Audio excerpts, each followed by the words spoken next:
All right, cool. We ready? We ready? We live, we direct, we are recording. Perfect. Now, I've been putting this off for a while now. Maybe for about over a week, if I want to be generous with it. But this interview right here, oh, he clearly kicking it. He clearly kicking it. I saw it. I'm mad. I want to go so bad now. I really want to go. Man, y'all hating. I love y'all, but I hating ass nigga. Anyway, long-awaited interview. Been putting it off. All these other videos that I gotta watch, I have to watch them. You know, it's important that, you know, we gain an audience here. So, gotta do what I gotta do. But we are finally here. It's a little late in the evening, but I'm sure some people would pull up. But regardless of how many people are here, we're gonna go ahead. We're gonna get into this interview. I'm gonna guarantee y'all this right now. This is gonna be a long reaction. This reaction is probably going to be one of my longest reactions I've done in a while. So be prepared. If you like long form content, you're in the right spot. So with that being said, let's go ahead. Let's get started. Let's go. Yo, right here. Right here in the small box. Right here in the small box. Welcome back to Single Seated Reactions, only on the Flex Mind Network. I'm Flex. Welcome back to the channel. Hey, listen. Listen. If you want gems, like I'm talking gems upon gems, you tap in with DavidBanner, because I promise you right now, he's going to educate you, whether you like it or not. And I'm here to I'm here for some education. I'm definitely here for some education. I'm here to learn. I still haven't watched this entire interview yet. I only seen 2 clips from this whole 1-hour interview. So I can't wait. I'm excited. I want to see what I'm going to learn from this. But look, before we get started, make sure you like, comment, share, subscribe. Let me know what you think about the video. Drop a comment down below. Let me know what you think about the reaction. Shout out to the channel. Shout out to all the members. Shout out to all the people viewing. Shout out to the live chat, no doubt. I know they're laughing at me, but it's all love. You know what I'm saying? But look, with that being said, let's not waste no more time. Hit that notification bell. I always forget about that. Hit that notification bell so you get notified when I go live, as well as when I drop my videos. Now, with that being said, let's finally watch this video. Jesus, let's go.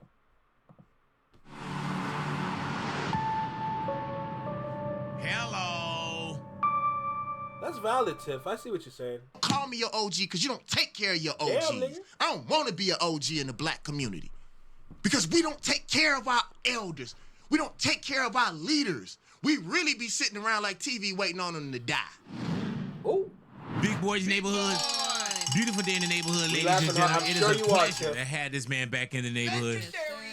DavidBanner. Hold on, bro. We just can't slide by $10,000 just sitting on the table for nothing. Right. To hold the fun. Let me tell you, man. That $10,000 stack that you're seeing right there, I'll sell you that whole stack for $20. I'm cool. Oh, yeah. And I'm going to have to come and bail you out.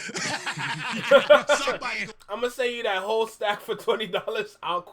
I'll be cool too. What the heck? And then come bail you out. Crazy. Yeah. You take one of them stacks in, you definitely going to jail. Oh, man. And you know we can't lose you. Oh, man. DavidBanner, welcome back to the neighborhood, Man, brother. Thank you, brother. Do you mind before I start, I say something to you? Please do. Bro, I hope that you are proud of the things that we're going to talk about today, because I'm one of the people that you have invested into, bro. You have invested your time, your popularity, the things that you've been able to accrue with your hard work, and you give it to us and allow us to dip into your crowd and the people that trust you. And, bro, I hope the success that I'm about to tell you about that I have will make you proud, bro. And I want you to know you didn't waste your time with me. And I thank you, and I'm grateful for you. Man, it's, like I say, it's a pleasure to have you here too, bro. And it's wild because we've sat down for many years. Yeah.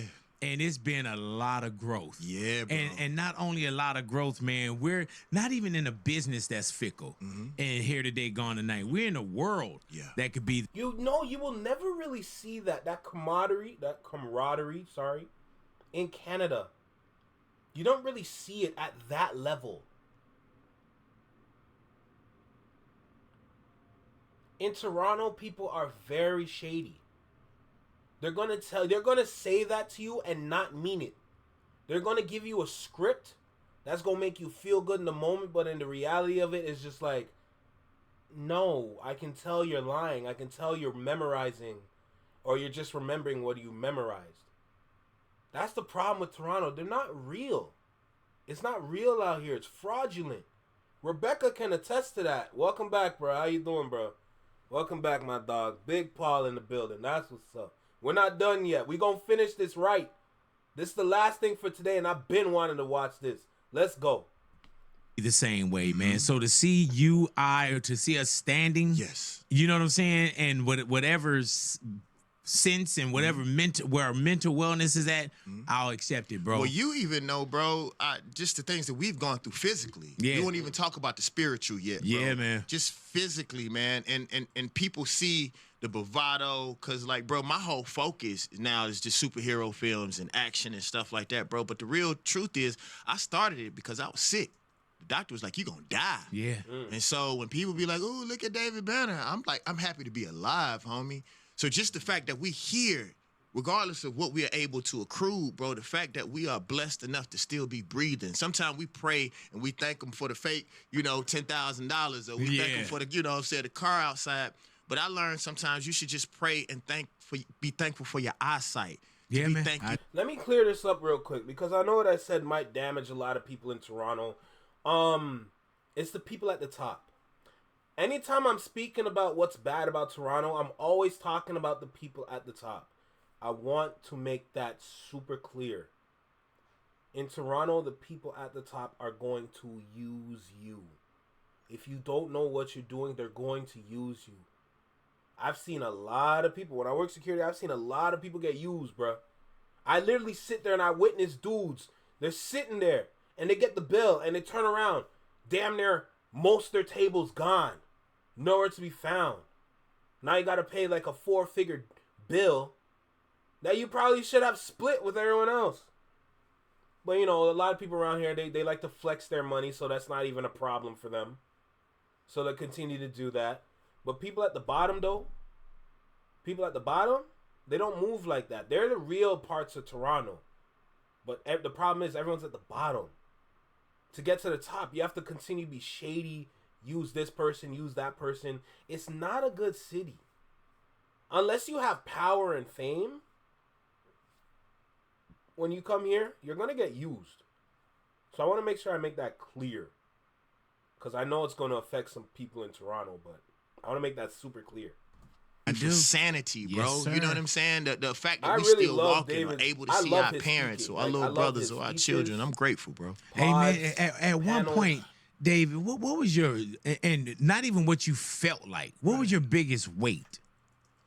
My biggest weight was I was my problem, bro. Like, that's the thing that I try to tell people, man. Like, I try to tell people, and not judging conventional religion, but, like, bro, I believe, like, they gave us the concept of the devil so that we wouldn't hold ourselves accountable. The real truth is, regardless of whether the devil exists or not, we are the devil. Even if something else tempts you, it's still your choice to say yes or no. So that's still on you.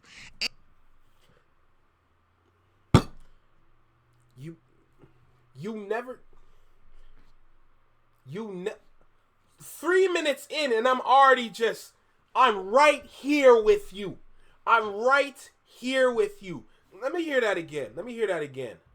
The devil so that we wouldn't hold ourselves accountable. The real truth is, regardless of whether the devil exists or not, we are the devil. Even if something else tempts you, it's still your choice to say yes or no. So that's still on you. And if we believe in God and God is omnipotent and it's only one God. You're never going to hear that in therapy. You will never hear that. And I'm going to stand on that. God, then you should put nothing in the same conversation as God, right? So for me, man, I realized I was always blaming something else, blaming other people, other races of people. It's me.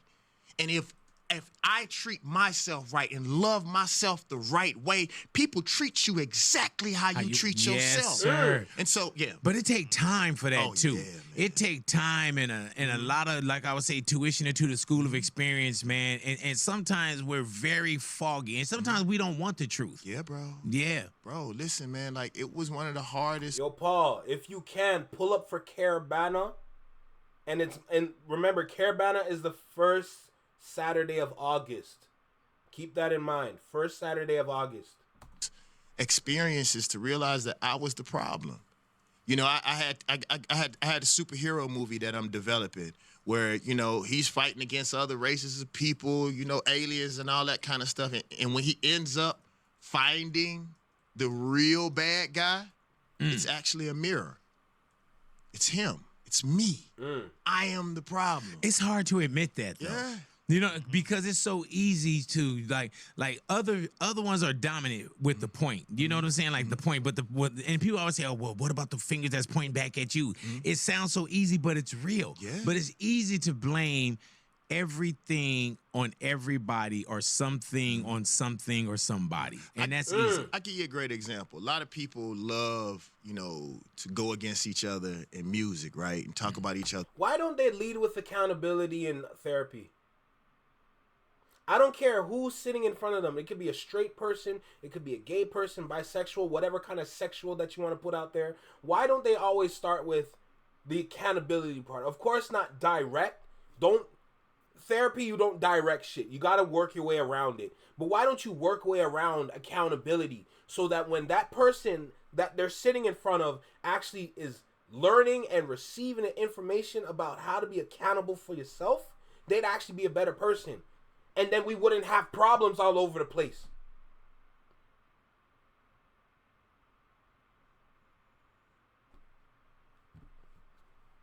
Let me stop. Others' music.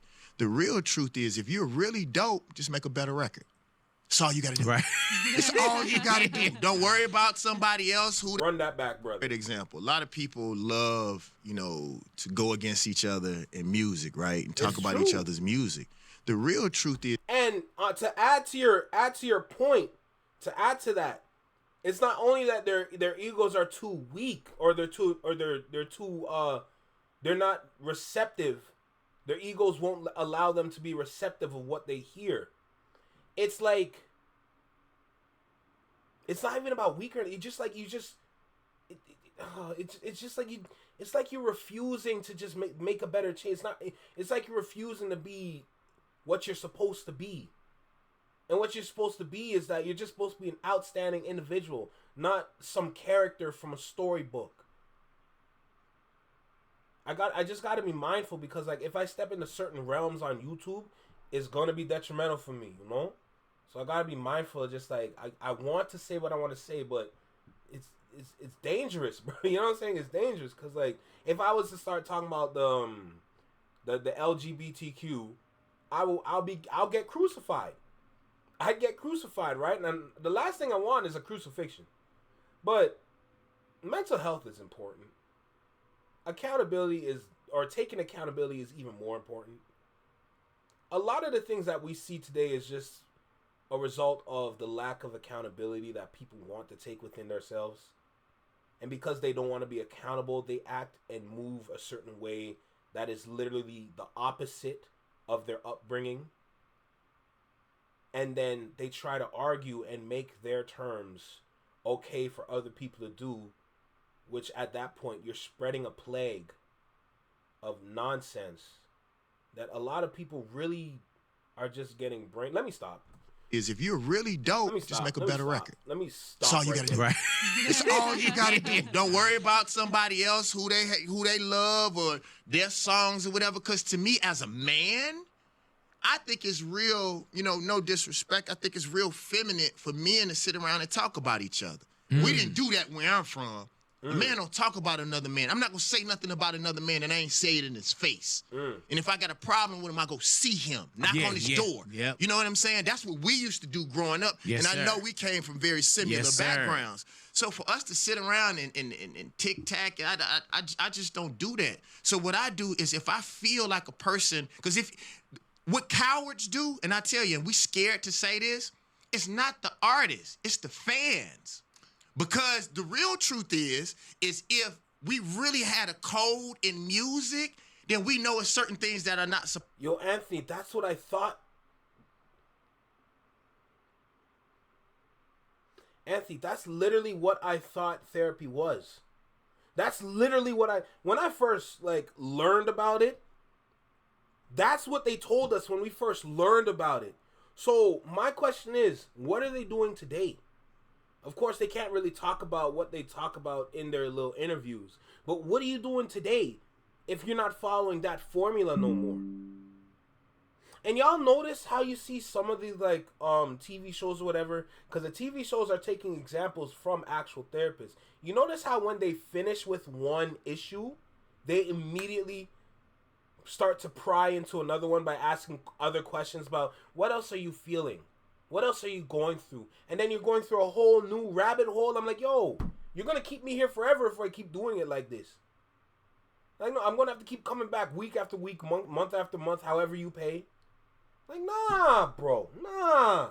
Like, I'm not, like I said, I'm not discrediting anything. It's important, but it's not important for everybody. It's not. If that's what you need, go. Just be mindful of where you go. That should be the message. Not go, go, go. It's worth it. It'll help you. It'll benefit you. No, it won't. Half the time, just being around family, your friends, going for a walk, like clearing your head, breathing, exercise, working out, all that. That's therapy too. But they want to push. Go talk to someone. Go talk to someone. Go talk to someone that don't understand me or don't know me or don't even want to really take the time to understand what I'm doing. So they're just gonna recommend medicine. They're gonna recommend medication for you to take because they don't want to deal with you. Yo, bro, let's talk. Let's supposed to fly. Come on. And that person didn't make nobody listen to his music or buy his music, but we're scared that if we criticize, that then people won't like to listen to us. Preach, the real truth is, let another. Hey, listen, if I can go live on Patreon, I promise you I'll preach. I promise you I will preach, yeah? We will take this off YouTube and go straight to Patreon with this. Watch. People have bigger egos now. People think they're better than everyone else for no reason. That's literally Toronto. People are too delusional that they manipulate the therapist. I see it the other way around. I think the therapist completely understands the person, and they're the ones manipulating the patient in a sense. Therapy only works if you participate 1,000%. If you treat therapy as a game to be won, it can be worse depending on your personality, 1,000%. Also, half of those people talking about therapy just watch therapy videos. Thank you. Some of those people do actually go, but most of those people are not healed. It's not about fixing, it's not about curing, but most of those people that go, they're not even healed, but they're speaking positive about it like it's helping. It's not helping. The therapist only knows what to tell them. But a good therapist is going to rope you in a never-ending rabbit hole of just you flooding out all this nonsense that you're not even going to listen to the therapist about. I could go off this topic. I'm so sleepy. Valid, bro. Super, super valid. Super valid. Me and you, I feel like me and Unhinged, Anthony, I feel like we can all just go off on this. No cap. I feel like we can just go crazy and start speaking the truth behind it. But it's YouTube, so we can't do that. You know what I'm saying? As long as a person is not hurting no children, is not doing anything spiritually degrading, I believe everybody has the right to express themselves. Thank you, and sir. Elijah Muhammad said this. I never forget this. He said people would drink clean water if they know it exists. If you really think you got the clean water, put it out there. Like, that's one thing I do like, man. Everywhere I go, man, people in the hood protect me, bro. Yeah, man. That's one thing that I love, bro. Like, bro, when I moved from L.A., what I realized that I was in, that I didn't know that I was in, but I realized people loved me, and they loved what I stood for, and I guess they looked at me as the clean water, so they got around me, bro. And I'm grateful for that. And I want to say this while we're on God, before we move forward. A lot of times when we want to be blessed, we want it to be blessed in money. We want it to be blessed in success. But sometimes God blesses you with protection. Amen. I have been protected in a way, bro, that, because we know what's out here, bro. Yeah, man. That I'm grateful for. And all of those people that chose to listen to the better part of their spirit and protect me, I thank you. And I thank you, bro, for allowing me to be protected in a way that... Bro, let me tell you, I I don't want to be speaking too much about this, but first let me read what you said. It doesn't matter how good the therapist. If you have a network of delusion that runs deep, people that actually heal from therapy preach the specific understandings or methods they learn. Fact. But we live in a society where people are really not gonna care for real. We live in a society where people are not really gonna give a damn too much. You know what I'm saying? We're too in today's society, everything is face value. Face value here, face value here. You have this whole mask that only people are looking at the front, but nobody understands what's going on back here. You know what I'm saying? Behind the mask, there could be so much different things happening, but because you're just looking at the front and seeing if it looks good or not, and you're making your decision based on how good it looks at the front, meanwhile the back of it looks crazy, then, bro, what are we talking about? Yo, like, you don't even know what you're even talking about for real. And that's the marketing. Y'all notice how much marketing is behind therapy, bro? And then people are out here believing it, bro? Like, yo, most of my friends, bro, most of them don't even need to go, because half the time you just talk with the squad, bro. Talk with us. Sit with us. You learn from us. We're trying to help you. If that's your real friend, they're going to help you. You know, they're going to tell you what's real. They're going to tell you what's not. You know? Not just key term vomit 24/7 exactly. They'll tell you why they were vulnerable to gaslighting, not just say gaslight every 2 sentences. Don't kill me. Yo, I know people that have good intentions but are surrounded by a bunch of yes people. When you I had this person I knew. I cut them off. Bro, they looked me dead in the face and said, I made sure to pack everything in my life into a little bubble that I can take care of. All the positive things that I like, I make sure to put it in a little bubble, and I make sure to nurture that bubble. I looked this person dead in the face and I've said, you know, no matter how much you nurture that bubble of all that goodness that you have around you, there's something called a storm. There's something called rain. There's something called a tsunami.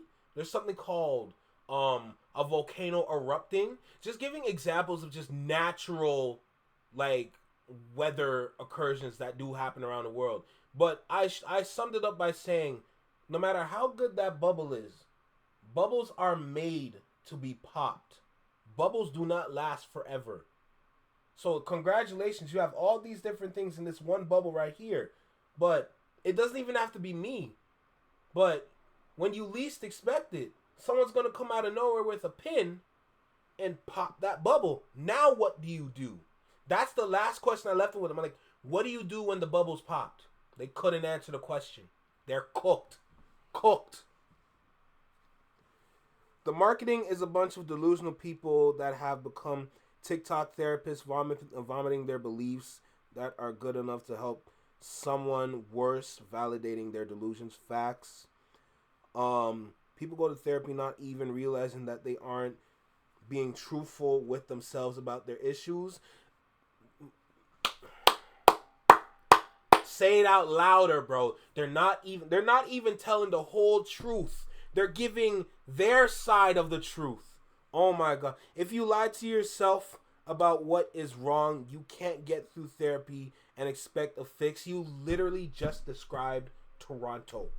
Bro, like, I feel bad because, like, Toronto is a good spot to go to in terms of just, like, going out and enjoying yourself. But when we talk about the people that live in Toronto, now we'll be looking at the city like, what is going on here? And nobody's saying nothing about it because they're all comfortable with the chaos they produced. It's embarrassing. Cognitive dissonance and straight up delusion are both real and nearly invisible to the victims. Fact. Well, My career is still flourishing because of people like y'all. Hey, man, let me tell you, I say the same thing. And I'm not naive to the game. You know, I don't have a bodyguard. I don't, you know, really people look out and people love me. Now, something goofy, it can happen. I'm not happen stupid. to anybody, right? But yeah, I don't put it out. You know what I'm saying? I don't put it out, so it doesn't come back to me. Like I love that if I'm anywhere in anyone's hood, I could still get out and get gas. But big boy, let's be clear about it too, bro. Like I know some of the stories, bro. You have protected so many people and kept so many people, you know, in a way where they didn't end up getting hurt, bro. And I say this about me. I really think that my children are probably not gonna get their head bust because of something I did. Right. Sometimes we pay it forward in such a way, bro. And I hear the stories. I am grateful for what you did for some people who probably didn't deserve it. So, bro, like, as much as we don't want to admit it, if you plant a seed in fertile ground, you water it, and it gives good sun, you're going to expect something to grow, right? Right. It's the same way with your good deeds, bro. You're a good person, bro. And what you do on radio and all that stuff, that is cool. But what you do behind doors, people know that, and they talk about it because they talk about it to me. So you are a great person, and I just told you that, bro. We got to stop hiding the God in us. Bro, we praise the God in everywhere but the God that's inside of us, bro. And you a good dude, and you deserve everything you got. And this year, I promise you, I was just doing this. I was sitting outside. I said, I wonder who picture they going to take down next year, because I'm getting a spot out there on that wall. I heard that. I mean that, bro. I am going to be one of the top. It is a sickness. Don't kill me. Kendrick only won because of bots. A Drake fan that was in a Discord providing the TMZ logo for the article that got posted and botted. Delusion and cognitive dissonance in a group. Bro, man. Don't even get me started on these Drake fans, bro. Don't even get me started on them, because they lack a lot of education. These Drake fans lack a lot of education, and it is frightening. It is so frightening to see, bro. Because those are the same people that are the famous ones. So basically, they're out here creating little mini-me's of little dummies all over the place because of their fake celebrity. Man, let me stop.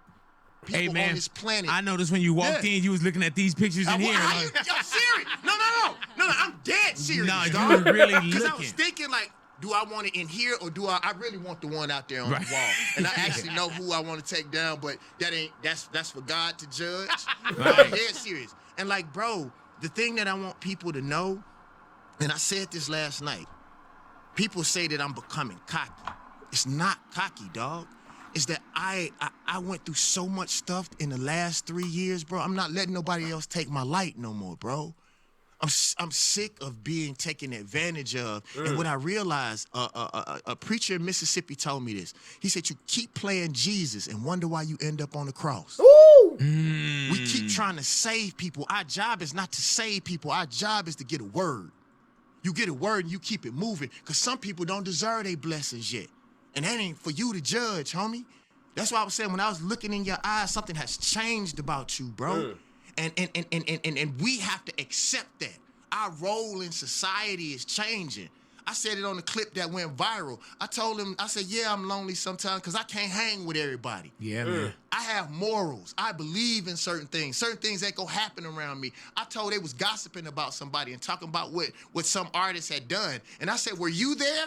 And they said, yeah. I said, well, did they feel comfortable enough to do that kind of stuff around you? Because they wouldn't have done that around me. So that also says something about you. Yes, sir. If you were there and it went down and you did nothing, that tells me about you. Diddy, R. Kelly, Drake.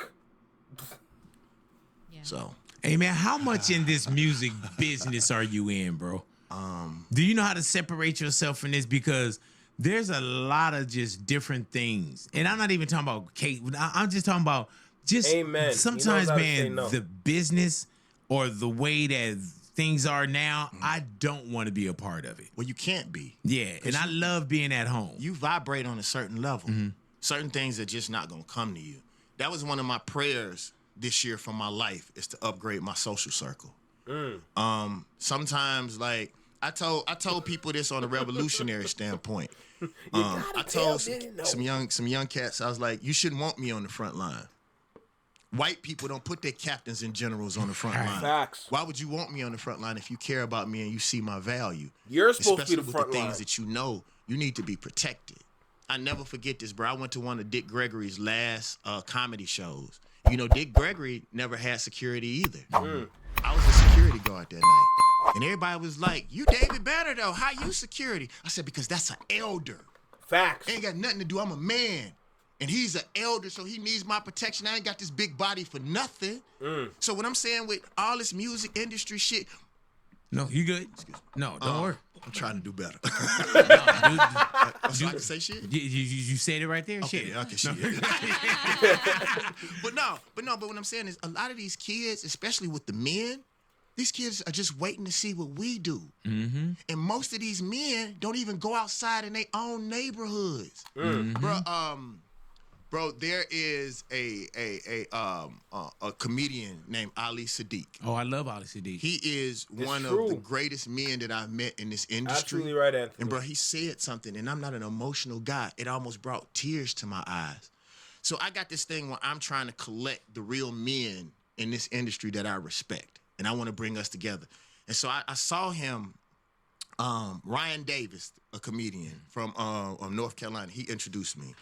And I was like, bro, I'll fly to Houston. I want us to sit down and talk.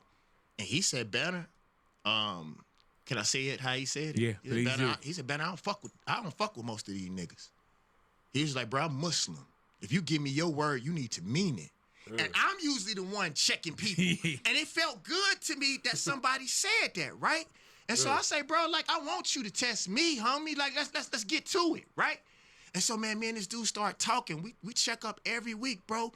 He may not even want people to know this, bro. But after he comes out from a comedy show, he goes back to the mosque, bro, and cleans the bathrooms, dog. Damn. As much money as that man has. And that's what I'm talking about. He said, Banner, we are not like them, bro. So what we got to do is stop spending time trying to be cool with these fools, bro, and make each other stars, and we start hanging together. We do like the mob. Yo, just imagine if we learned, take what we're hearing and just applied it. Yo, we would make such a big change, yo. It's so crazy how easy it is to change, but we just don't do it, bro. The process to change ain't even hard. The process to change is literally show up and show out. Be there. Be that individual to lead the change. You know what I'm saying? I'm doing what I can for Canada. You know what I'm saying? I'm here. I'm present. I'm telling my truth from what I've been seeing all over the place. There are many good people in our city. But with even though we have all these good people, there's even more bad people in the city, bro. And it's not even bad in the sense of like street, gang, anything like that. It's just the level of thinking, bro. We're not real. Y'all know I like to talk about diversity here in Canada because that's what we push all the time. But we push it so much that we blinded ourselves. All we see is different colors. All we see is a rainbow. We don't see a base. We don't see a foundation. We don't see nothing. We're blind here. Everyone out here confused and shit. Bro, all we push, diversity, diversity, diversity, all that. Cool. That's great. We ain't got no foundation in this city, though. Like, that's why none of us ain't going nowhere here. That's why Canada don't work, bruh. That's why the music industry's trash. We ain't got no foundation in nothing. We have all these great individuals. What they have to do, they have to leave Canada and go somewhere else to make it or figure it out or get the game, build something. You can't do that here. You can't do none of that here. So that's why I say all the time, we are cooked. You can get all the wealth you want, which is not going to be enough. I ain't going to hold you. You can build whatever you can here. It's not going to be substantial, bro, because people here in Canada don't care for real. They don't care, bro. Even me, a lot of people are telling me, yo, honestly, you might have to go to America because I feel like you fit in America so well. And I don't disagree, even though there's still a lot of things I need to learn. But even other people tell me, yo, you might have to go to America, take a break and like go there for a couple of years and kind of build something better out there. I'm like, it's not a bad idea. If you want to be completely honest, it's not a bad idea at all. I don't know. Ali's a comedian. He knows his role. If the predators move in flocks, so shall we. Amen. A lot of times the mob had a restaurant not because they wanted to sell, but so we can have places where we can congregate, where we safe at. And then we bring these children and we employ them, bro. That's what I was going to tell you about this Trump stuff. I know you were going to ask me about that, and I ain't trying to do your job, but this is the best time in history, in recent history for black people. Because now we can stop complaining about what they doing and we can do for ourselves, dog. Did y'all hear that? About just having spots to congregate at? And then at those same spots, you employ y'all kids so they can get some work experience. Bro, that's the generational power right there at work, not the generational wealth. You can have generational wealth all you want, but get that one generation that don't know what to do with that money and they spend all that shit. Then what? It's that generational power that matters, bro. With that power, the wealth is always gonna come true. Oh my God, man, we're not even 15 minutes in. Dog. And so when we used to talk to people and they used to think we crazy, now they see that the world cares nothing about us. Because all these people that elected Trump, y'all think they just magically appeared? They have always been here. Bro, when you see these pictures of the Ku Klux Klan and you see all of them hundreds and hundreds, you think them people disappeared? They had kids and procreated and created other bigots. Like, bro, this is the best time. So let's stop complaining and let's make it. One of the reasons why a child said, well, I got to say this. A college young lady said this. She said, I saw DavidBanner in a Lamborghini. She said, that makes me want to listen to the revolutionary stuff that he says because I see success in it. Most of the time when we see people who are speaking knowledge or they're revolutionary, they ain't got no bread. These kids want the truth. If you talking that, how can I eat with it? One of the reasons why the Black Panthers were so successful in Oakland is because they fed people, dog. And it had nothing to do with the word. We can get the word after my stomach start growling, homie. And think about this. And y'all tell me, if I'm lying, tell me that I'm lying. Last time Trump was president, wasn't that when the woke movement really started? Yeah, man. And that's the original woke movement. Yes, though. yes, that's what I'm saying. So I had never in my time seen black people and people of culture, Latino people, we really was like this. Bro, we really was talking that conscious. I was seeing dope dealers asking me, Banner, what's that book you was talking about on the radio? Man. You know, it was funny, bro. Like, I started smelling weed at the polls. Like, that's when I knew, you know, I'm dead serious, bro. We showing up. And then, when, not the slave masters, but the sharecroppers got back, because if you think about this, left wing, right wing, right? They're part of the same bird. You understand what I'm saying? So what we got to do is stop talking about food and buy farms. It's time. You know what I'm saying? Stop worrying about their companies. And this is something that bothers me, and I'm glad I've never said this on anybody's radio or anybody's television. Give you an example. CVS, right? In all of these different places that we go, all of these different places that are in our neighborhoods that have stores, right? And they now have these electronic or robotic or these grocery stores, right, where you check yourself out.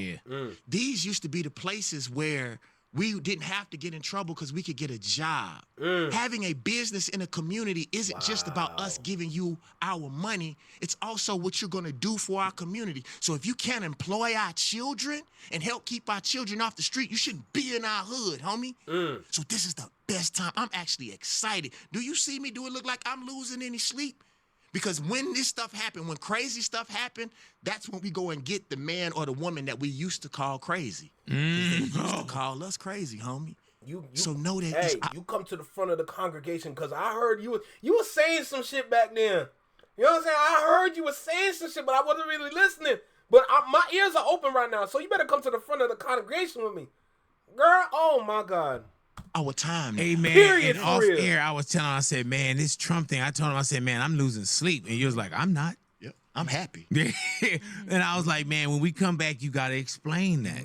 And you was like, this is the best time. In history, bro. Yeah, man. What I am more afraid of, and then we'll move on, because we need to talk about fight night. Right. We talk about family business, because I'll get so into the conversation, Fight I'll Night was leave a and be good like, show. I didn't do nothing for me. No, but seriously, man. I learned this in my own personal fight. Sometimes when we think that God is chastising us, God is actually, all pain is to show you not to go this way no more. So if God is pushing your face, fool, go this way. And the pain will stop. It just means it's time to change. And we get so in our feelings, why God doing this, why God is doing that. No, sometimes it's not even because it's something bad. Like, it may not be time. The reason why I have so much pain in the music industry, because it may mean God's telling me you ain't a rapper no more. Go and be that superhero that you said. It's your time now. So every time I try to go back to music, it hurts. God was just saying, like, no, son, I'm not mad at you, but fool, I keep showing you that this ain't where you need to be. You happy doing movies. Look at all this money you making. You just told the kids about the Lamborghini. Why would you come back over here and suffer, fool? Go that way. That's all pain is, bro. Or pain is showing you that you may need to work a little bit harder. When I'm in the gym, we don't start counting until we feel the pain. That's all pain is a sign of what you need to do or what you need to check. If the pain is here, then God tells you, okay, you need to check right here.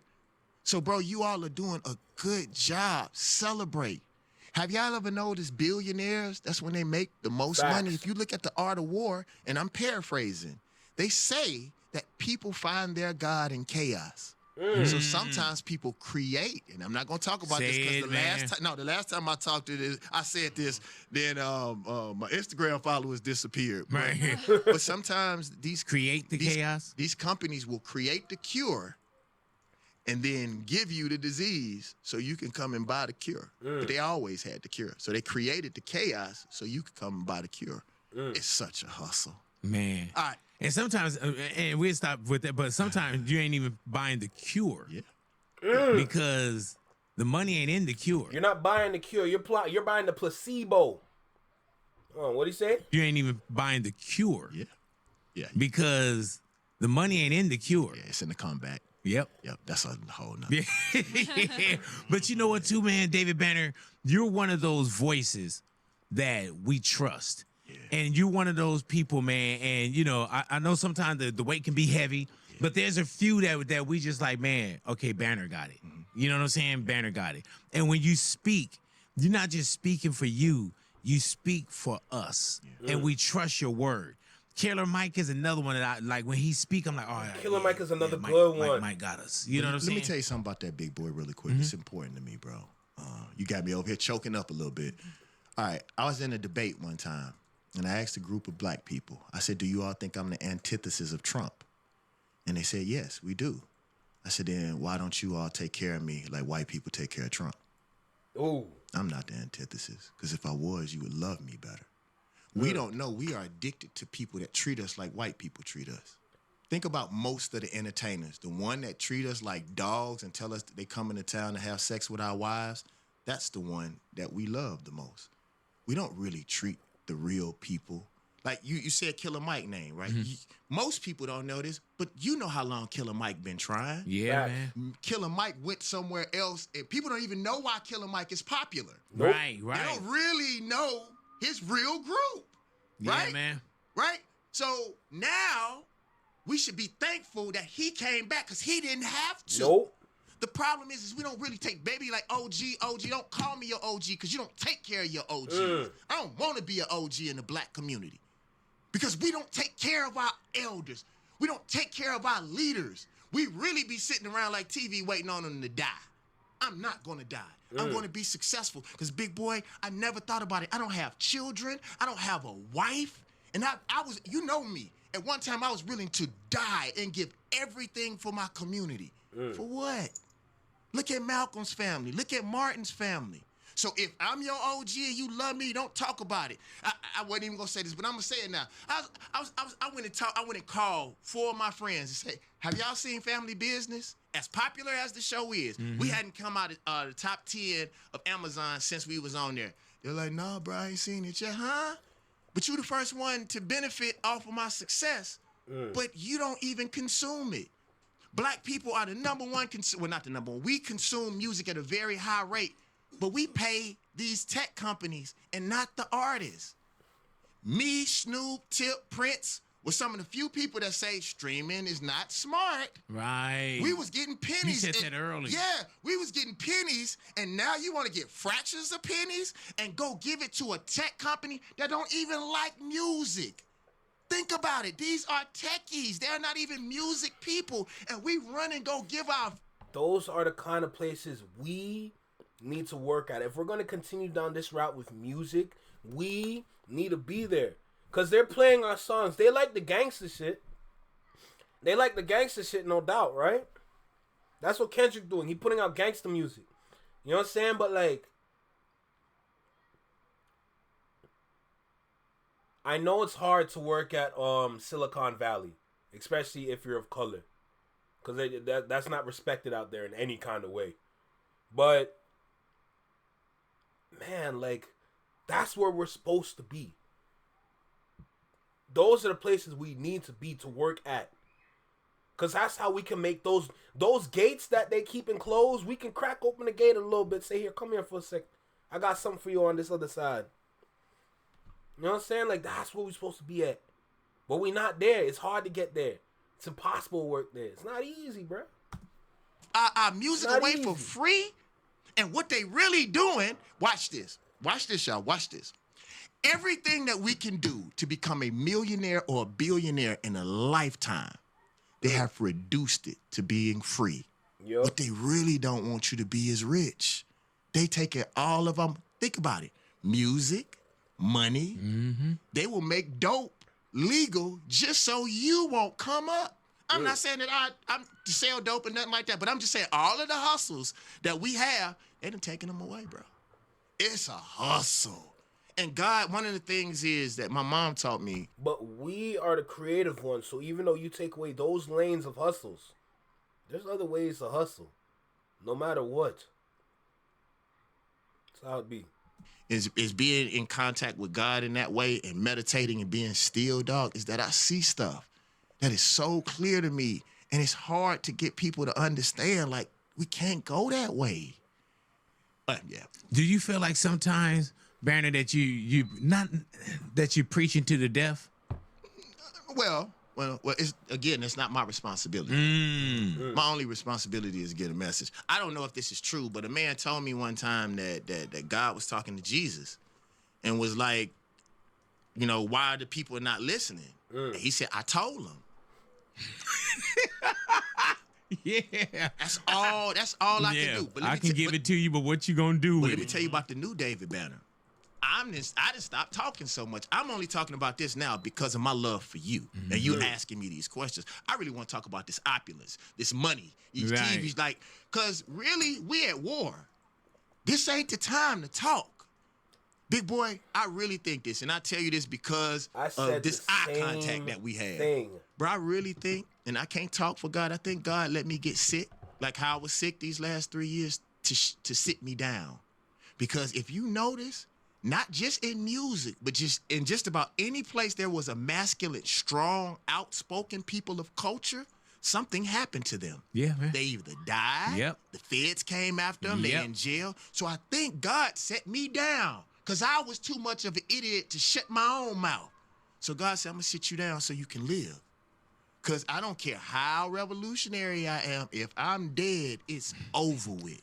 And when you say health, what was going on? I've been saying for years, talking is important, but it's not the time for talking. Not in the sense of stop talking, but in the sense of we're talking about the wrong things. Y'all talking for the sake of talking. Y'all want to communicate. Y'all want to chat. Y'all want to have a conversation. Cool. But where's that conversation leading to? Where's that chat going? Where's that little panel? Where's that podcast? What is the goal of it? What is at the end of the road when y'all finish with this conversation? Does it lead into something else? Does it lead into y'all starting something? Does it lead into y'all making a change, getting up and just going outside, doing something for your community? What does it lead to? We're talking about the wrong things. And it's all over the internet. It's all over the internet, no matter where you go. If you go to Instagram, if you go to TikTok, you go to YouTube, if you go to where else? Where else? If you go to, I don't know, Facebook, just an example. But like, did I say Twitter? I think I said Twitter, Instagram. But like, all these places, it's all giving y'all examples of all the endless conversations, all this relationship nonsense out there. That's an endless conversation because they keep bringing up little points and aspects to the conversation where it's supposed to shake it up and change it. No. No matter what outlier you bring into this conversation, at the end of the day, it's still the same. You're just exposing yourself with what you allow into your life when it comes to these conversations. Go ahead and talk about that one ex you let into your window or let in through your doors. Go ahead and talk about it. You're just exposing yourself that you are easy. But you trying to be strong-headed or strong-willed so it doesn't look like you are easy. No. Admit it. You got used. My question is, where do we go from here? How do we educate the younger generation? Because you're so focused on yourself and making sure you get your point across, you don't realize how destructive you are with the way you are speaking. You don't realize that. Men, women, I don't care. Both ways. It goes both ways. Y'all are destructive with how y'all speak, and it's dividing the community. All that nonsense y'all see everywhere is dividing us. When y'all gonna have a conversation that's gonna bring us not only back together, but put us into work and probably do something that's gonna help us in our futures, bro? Like, when we gonna do something like that, bro? That's my question. You know what I'm saying? And the funny thing is, it doesn't even need to apply to race. Of course, because I'm going to speak towards, but anybody can take this and apply it to their own cultures, their own people, their own communities. It don't even matter. But it's about what are we going to do? That's my quote. What are we going to do? Not just what are we doing here. What are we going to do? Let me stop, bro. You say the three are sickness. I don't know, bro. I spent so much money on doctors. They never found out what was wrong with me. But I did fix my high blood pressure, my sleep apnea. I fixed everything else. I honestly really think it was mental. We stress ourselves so much. I do too much. Like, bro, I got a sickness, dog. Like, when stuff start popping, I overwork. Bro, I wasn't sleeping but 2 hours a day. And I really found out as a man because I thought I was so tough, but it wasn't tough. I was really afraid. I really didn't love myself. So, like, my cortisol levels was so high, bro, it was eating up my body. And so, like, now I don't trip, bro. Like, if I don't want to do it, I just don't do it. I take time out for my family, bro. Like, you know, when I come to L.A. now, bro, I get a crib out on the beach. I go walk up and down and people think I'm Andre 3000, right. Bro. I be out there, bro. I get a clarinet, though. He's like, man.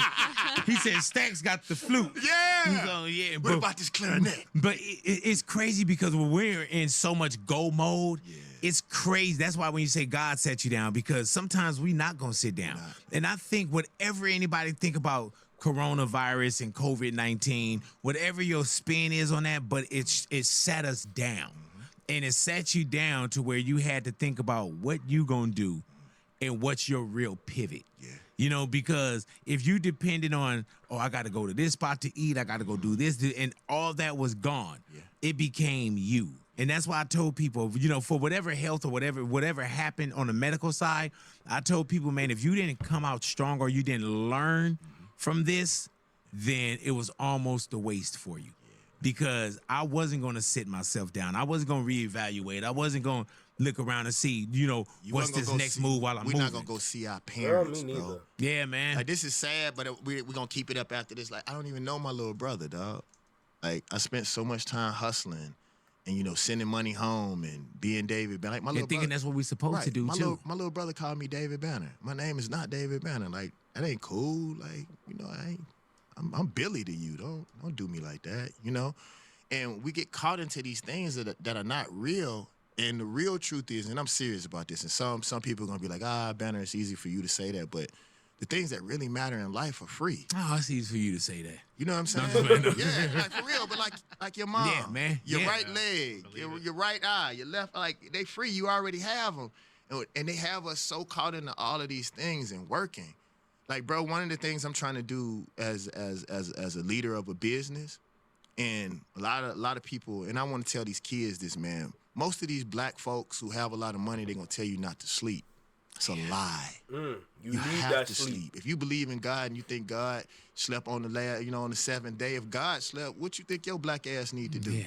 Like, that's where your mind, that's where you heal, that's where you regenerate. That's why I don't listen to Steve Harvey one bit, bro. Oh, that's all he preached. Don't sleep, keep working. Don't sleep, keep working. That's how you burn out, bro. Y'all listen to noise. It's just noise to you. Just because he old with a gray beard now, God knows where that came in. That could be a man unit too. That little beard he got could be a man unit too. I don't know. It just don't look right. Out here trying to cosplay as Santa Claus in a suit. Hell no. Bro, your health. Your health. Like, yo, health. It matters. Like, yo. Like, come on, let's be real right now. Let's talk like health. Like, yo, health. Health matters, bro. It matters more. You need that 8 hours, at least 6 to 8 hours. Tom will get 2. Hell no. Generate. That's what God works on you, is in your sleep. Hey, man, and I would hear that all the time, man. And I would hear people say, man, you know, I sleep when I'm dead. I rest. And I'm like, you gonna die. Yeah. You gonna get there quicker. Yeah. And even with I'm working on that. I literally just started trying to get more sleep. Big boy, you gonna laugh at me, bro. After I go to the gym now, I'll take a nap. And I actually cuddle up in the fetal position. Like, I really go back to bed, bro. And the thing is, I tell my employees that. I was like, look, I'd rather 4 hours of you at anywhere from 80 to 100% than you work 18 hours at 30%. If I was running a business, it doesn't matter what. Probably, honestly, it would be clothing, if we're going to really talk about it. You know what I'm saying? But if I was running like a clothing business, for example, I would give, to be honest, I give extra breaks. Only because you want to make sure that your employees they have high energy. You don't want them tired. You never want them tired, because if they're tired, they're not going to perform correctly. You rather have them, hey, look, take a 30-minute break. You can use that if you want to eat your lunch, if you want to take a nap. Highly recommend. You're going to get another break where you have the opportunity to do one or the other. And then a little 15 in the middle, just for you to breathe. You're going to be working. It's not going to be necessarily fast-paced, but we will be doing some work here. So I want to make sure that you are healthy internally as well as externally. And that would matter more than just endless work. Because you're going to burn out your resource, which is your employees. And that's the last thing you want to do. You want to make sure that, first of all, they're paid well, as well as they're given reasonable work to do, not overworking them. Now, depending on the job, it might vary, but at least try to accommodate for the well-being of the employees. That would matter more than you just put them in a sweatshop, for example. You know, it's like the effort, putting in the effort matters. Let's keep going though. We're almost halfway. How you gonna think? How you gonna freshen your brain? Like, how you gonna regenerate? Like, you know what I'm saying? Like, most of the things that happen in our body happen from midnight to like 3 a.m., 4 a.m. in the morning, bro. So like, what people are really doing, and they're trying to do to black people, is they're used to us being slaves, or they want us to be slaves. So if you think about it, we work like slaves. Will Smith even said, he said, man, as much money as I have, I still work like a slave. Think about Oprah Winfrey. She had to be on every cover of every magazine. Yeah. Bro, that's a high-paid worker. The real truth, bro, and I was talking to Sam Jackson about this. We need to be on a boat, bro, somewhere with our loved ones thinking. Because you get the download from God when you still. When it's quiet, we stay moving, we stay running. That's how you can be a millionaire. But if you want to be a billionaire or a trillionaire, you got to bring things from the unseen that has never been done. Do you want to be the person that does the update to the iPhone or the person that creates the iPhone? If you want to create the iPhone, you're going to have to be still. I ain't never heard that much silence. Yeah. On a big one. No, bro. I was being still. Yeah. I was being still, man. Hey, man, let me tell you, bro, because really, I soak in so much information too, though, bro. And people listen to me or I'll talk to them. Right now. But really, I'm talking to myself too. You know, and I'm pretty sure what you're telling us, you're telling yourself. Because you got to go ahead and say, I do, even if you're sleeping now, you're telling yourself, I need more sleep. And I try You're not to telling yourself, I need to get on the boat. And I try not to be a hypocrite. So if I say it to y'all, then I have to hold myself accountable. Yeah, man. Yeah, especially when it comes to these kids. Like, man, that's really my focus, bro. We were having a conversation about music, and people were complaining about the state of music. And I said, that's our fault. Yep. Like, if you really think about this, and I've only heard Snoop talk about this. If you look at like Kendrick Lamar, Big Crit's generation, it's only about 4 rappers that came out of that generation. We were hustling so hard, and I don't really think it was. Hey, and don't nobody know about Big Crit, eh? Ain't nobody know about Big Crit, but he been around.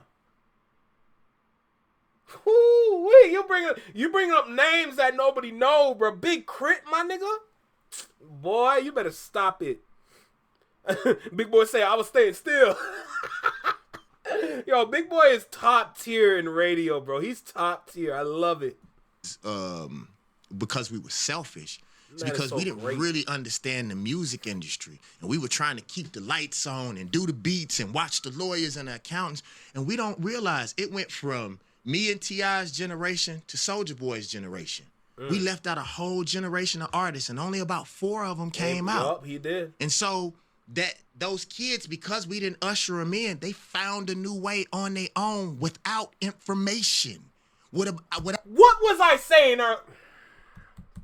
Lawyers and accountants, and we don't realize it went from me and T.I.'s generation to Soulja Boy's generation. We left out. That matters so much. That matters so much. And I spoke to this.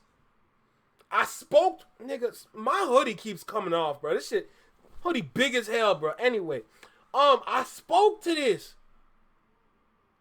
From T.I. to Soulja Boy, that's a big gap. Because T.I. was around 2005, 2007. I think he kind of took his break around 2007. But Soulja Boy came in around 2009, 2008, around that time. Or no. T.I. is like 2004. T.I. was really popping around 2004, 2005. Soulja Boy, I think he came in around 2000. When did Soulja Boy come in again? He come in early YouTube. So that's like around 2007, 2008 maybe. But that 4-year period, here's the thing. Usually when we have these things working, it's supposed to be seamless. There's supposed to be no breaks. If you allow it to take a break, someone's going to pick it up and take over. Because it wasn't seamless, like I said before, the kids had to figure it out. They had to figure it out, and this is what they found. Starting with Soulja Boy. He came out with a song that came with a dance. Everybody started dancing. He really is the pioneer for TikTok, if you want to be completely honest. He pioneered the TikTok era. All Vine and everything. Soulja Boy started that. But seeing what Soulja Boy was doing, people built off of that. And then Soulja Boy, when he did Yah Trick, you know what I'm saying? People resonated with that because they liked that. And then he went back to his dances. Birdwalk, Soulja Girl. You know what I'm saying? And then he moved on past that. Turn My Swag On, Pretty Boy Swag. I remember all them tracks. That was the first name he said. Oh my God. But I remember all them tracks, but Soulja Boy kind of birthed a nation of people or kids trying to figure it out in the music industry. But they took the OGs stepped away. They stepped away because they thought everything was good. No, you're supposed to lead the next generation in. You're supposed to guide them. Boy, let me put this back a little bit. Let me put this back. Man, stop. This nigga, bro. This a wise ass man right here. We were having a conversation about music and people were complaining about the state of music. And I said, that's our fault. Yup. Like, if you really think about this, and I've only heard Snoop talk about this. If you look at like Kendrick Lamar, Big Crit's generation, it's only about 4 rappers that came out of that generation. We were hustling so hard, and I don't really think it was because we were selfish. It's because we didn't really understand the music industry. Yep. We were trying to keep the lights on and do the beats and watch the lawyers and the accountants, and we don't realize it went from me and T.I.'s generation to Soulja Boy's generation. Yep. We left out a whole generation of artists, and only about 4 of them came out. Yep. And so that those kids, because we didn't usher them in, they found a new way on their own without information, without us. So then when that's why they hard-headed. That's why they brain tough. That's why their house is built of bricks. They skull is too thick. Because they figured it out, they think they solved the problem. Boy, you didn't even solve for X. Oh my goodness.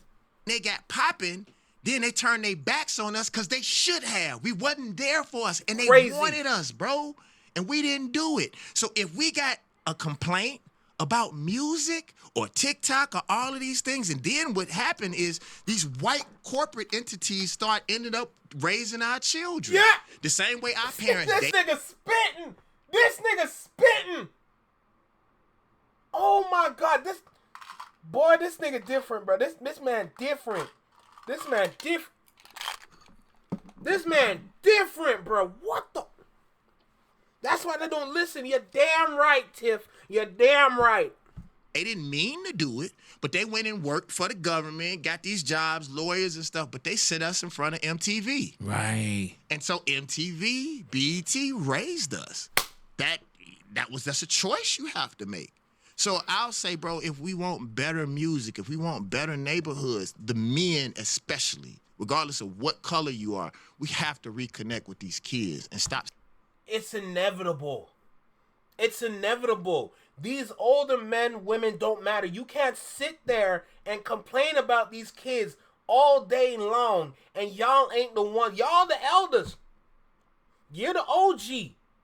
You're the grown-up. Sorry, you got to do the grown-up thing. You got to sit them down. They wanted to learn from you, and you turned the back on them. Now you got to make sure you start following them around, because that's what you got to do now. These kids tough. They hard-headed. They're not going to listen. But you need to give them that word. You need to give them that wisdom, that understanding, that guidance. You got to do that. It's inevitable now. They need it. Literally, society, they're literally crumbling society with how they think and how they move. They're the reasons why a whole lot of this dumb shit is going on. And then you have all these adults now, same way. They're the ones following the kids. That's why you have all these adults moving backwards. Don't make no sense. All these individuals out here doing all the wrong shit. And then we sit there and wonder why everything is going so wrong. Ain't nobody taking their role, bruh. If you're the grown-up, you got to take your role. You're the one that they look for guidance. You got to guide. Put some power into these kids. Empower them. Bring them life. Give them that understanding. They can't do it by themselves. They figured out something, but they figured out something that's taking them away from what they need to do.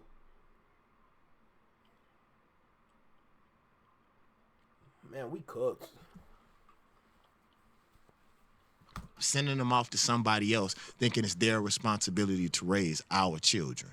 Hey, man, what do you feel about the, even with technology now, what do you feel about, because I'm seeing now where how we watch the BETs and the MTVs and things of that nature. I'm seeing now where it's even more so because now the kids are on tablets. Yeah. They're on iPads. And it's like, it's instant. And I saw somebody where they called it like the technology sitter, you know, like a babysitter. You know what I'm saying? You're seeing that a lot. I saw Yo, Tiff, don't even get me started. Because the hate that these OGs have are so fake. The hate is so fake. It's literal jealousy. The hate is jealousy. Taking that same point that you made.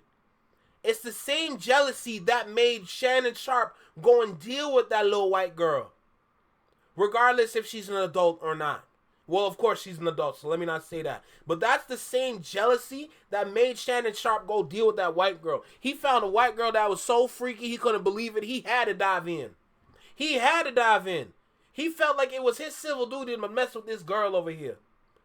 This girl that's like, what, 20, 21 years old? Because of the jealousy he had, seeing all these young niggas out here, like, just literally fumbling in front of such, the kind of women that are in front of them, Shannon Sharp got jealous. And he said, I want to get me one too. And I'm sure he said it just like that. I am sure he said it just like that, no doubt. Now look at him. The table's turned on you, bruh. That same jealousy is what's making the uncles and the aunties be doing the things they're not even supposed to be doing. But because they enjoy what they do, they think this is right. And they're passing off the wrong game when they do that. They're passing off the wrong message. Literally. Passing off the wrong message. And then we sit there and wonder, what's wrong with the elders? What's wrong with the elders? It's bro, this shit is such a cycle. It's a cycle going in reverse. It's going in reverse, and it's just speeding up. The more we do all this nonsense on TikTok, the more we do all this garbage on Instagram, the more that we argue with each other on YouTube. You're speeding up a negative cycle, spitting in reverse. It's literally turning the hands of time back on us. We're reverting back to something we're not even supposed to be at. It's reversing everything we learned. Everything we grew up learning is literally being reversed. All the shit that we used to say, we literally do the opposite. And it's our fault. Man, don't get me started, bro. Don't get me started. I turn up in this. mother in the airport just Go give ahead. her baby the phone. Like that was it. Tiff, say it louder. Passing off the wrong message because they didn't learn themselves. They didn't learn themselves. Look at Shannon Sharp's background. He was a football player. Football players are worse than NBA players, and a lot of people don't realize that. You think them concussions are a good thing? Them concussions are screwing up their process, their thought process. They thinking everything all wrong. Oh my God, bro. Shannon Sharp's a football player. He's just doing what the football players do. They hooking up with something good, not something long term. And that same thing that you hooked up with, look what she doing to you now. And look who she teamed up with. Let me stop. Let me stop. Because I'm going to start making too much sense. Yep. And then, but watch this. So, I try not to talk too much, man. I'm trying to shut up. Me too. But, man, think about the radiation that comes out of telephones, and we're giving those to babies, bro. Just because we don't want to engage with our children. That's lazy. The other thing I don't understand is we watched Terminator. We watched all of these movies, and even the tech people say this. The computers are going to get smart enough to kill you. And they're And still I'm not making saying the that we robots. shouldn't engage with technology, but technology is supposed to assist the man, not think for the man. It's supposed to assist you, not write the stories, do the music.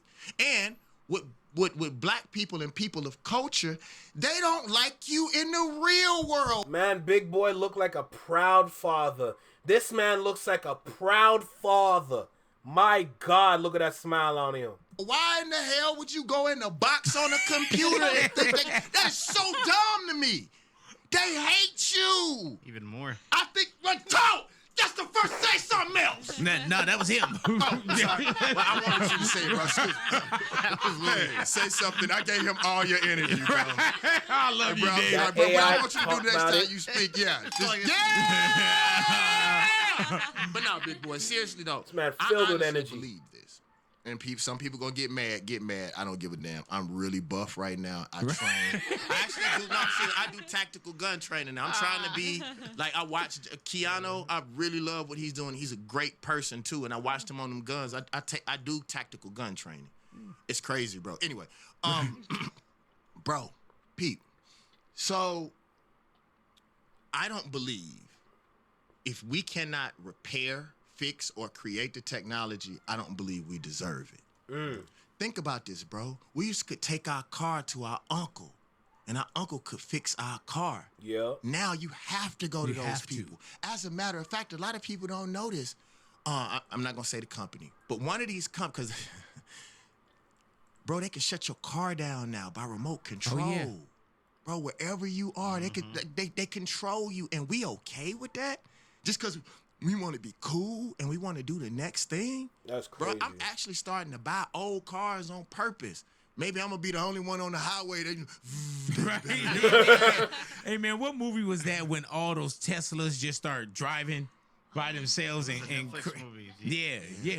But that's real, man. Nah, not even. Just look at Fast and the Furious. Well, I forgot what number. There's too many Fast and Furious numbers. But, like, that girl, she literally pressed the button on her tablet and then activated all them cars. And all them cars started driving, creating obstacles. You see cars just driving out the parking garage, falling from 3 stories high, creating more obstacles, trying to block the path. Oh my God, this is crazy, bro. Man, like, people don't even know where their batteries are in their car can't right now. fix your phone, homie. We put our whole life in something that we can't control or fix. Yeah. That's putting yourself And they in make jail. sure now you can't get into it. Yeah. Yeah. Oh, yeah. By the way, y'all, Fight Night Talk about that. on Peacock.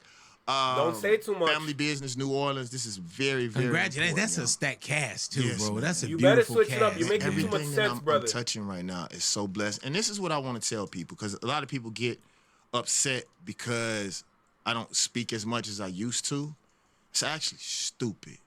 Until we start supporting each other and y'all start paying me again, like, if you really want to control people, if you know that people are controlled by commercialism or consumerism, then pay them. But we don't pay each other. We don't support each other. Nope. You think me talking like this, that Marvel gonna let me in their next movie? I gotta shut up and go get this bread. Yup. Then I can build whatever. There is a time and place for everything.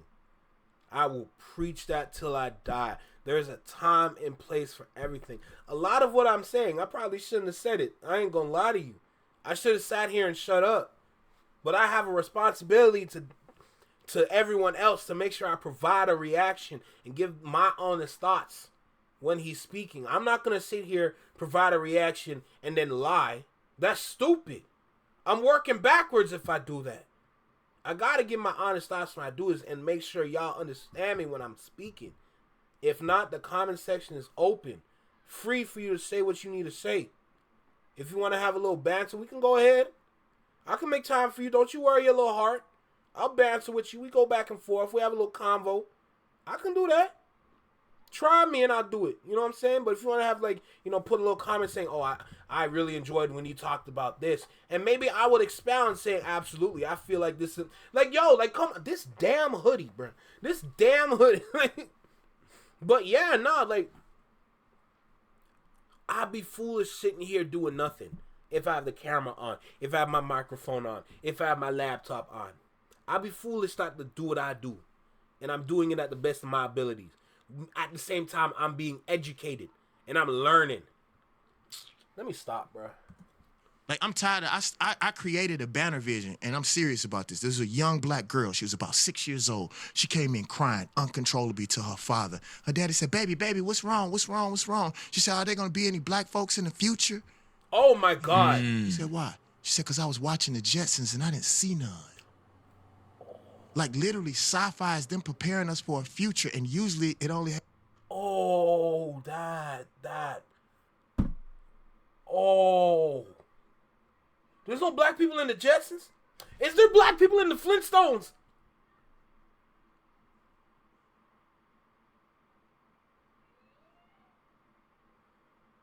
Oh my God.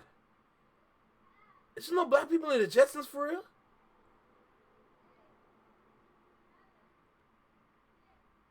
No way. No way. Yo. Wow. And I used to love that show, eh? I used to love that when that came on Teletoon Retro. I wasn't born for that. I had no idea about no damn Jetsons. But when you watch them Teletoon shows, like Teletoon Retro, like late at night, the Jetsons come... Bro.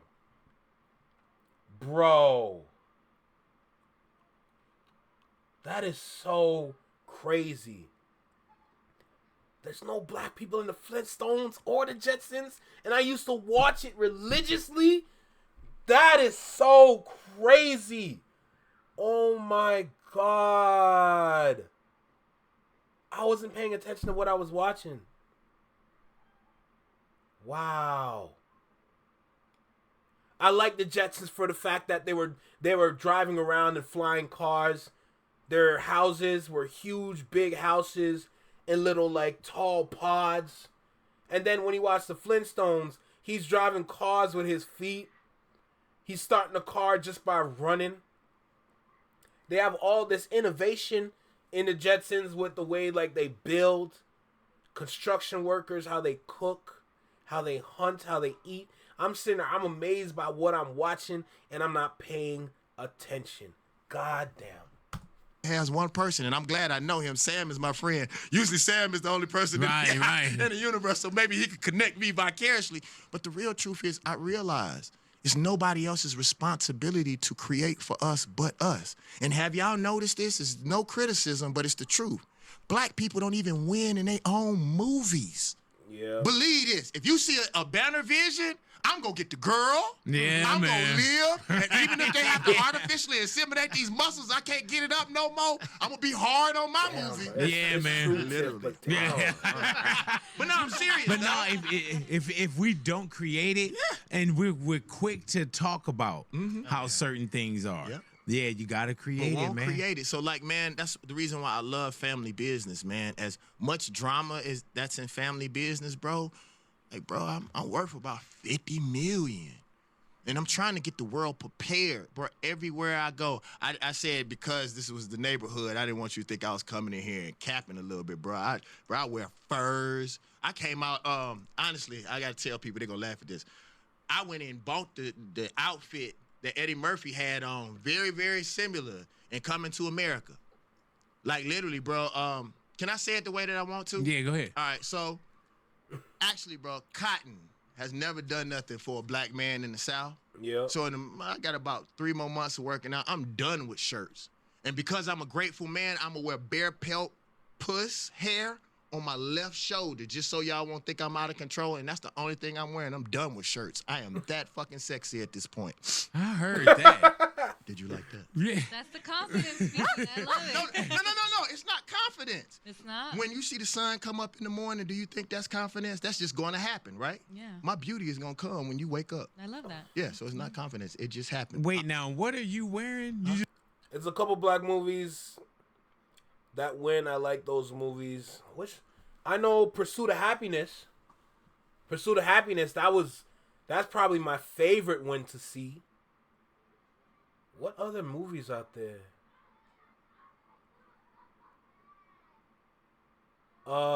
Maybe Are We There Yet? You can include that one. What else? I don't know. I can't really think of that many movies with wins from black people. That's crazy. That's crazy, yo. What the hell? But Pursuit of Happiness, like... Pursuit of Happiness is hands down my favorite movie of all time. Of all the superhero movies I watched, all whatever kind of movies that are out there, Pursuit of Happiness, hands down my favorite movie. I've watched it over 25 times. healthily, beginning to end, no problem. No matter where that movie was playing, I always watched it. And I will still watch it to this day. I love The Pursuit of Happiness. That is such a movie. All but one Denzel movie, all Will Smith movies, valid. Definitely all Will Smith movies. Not all Will Smith movies. 8 Pounds. I think the movie 8 Pounds. That's the one where he dies and then like his organs went to different people.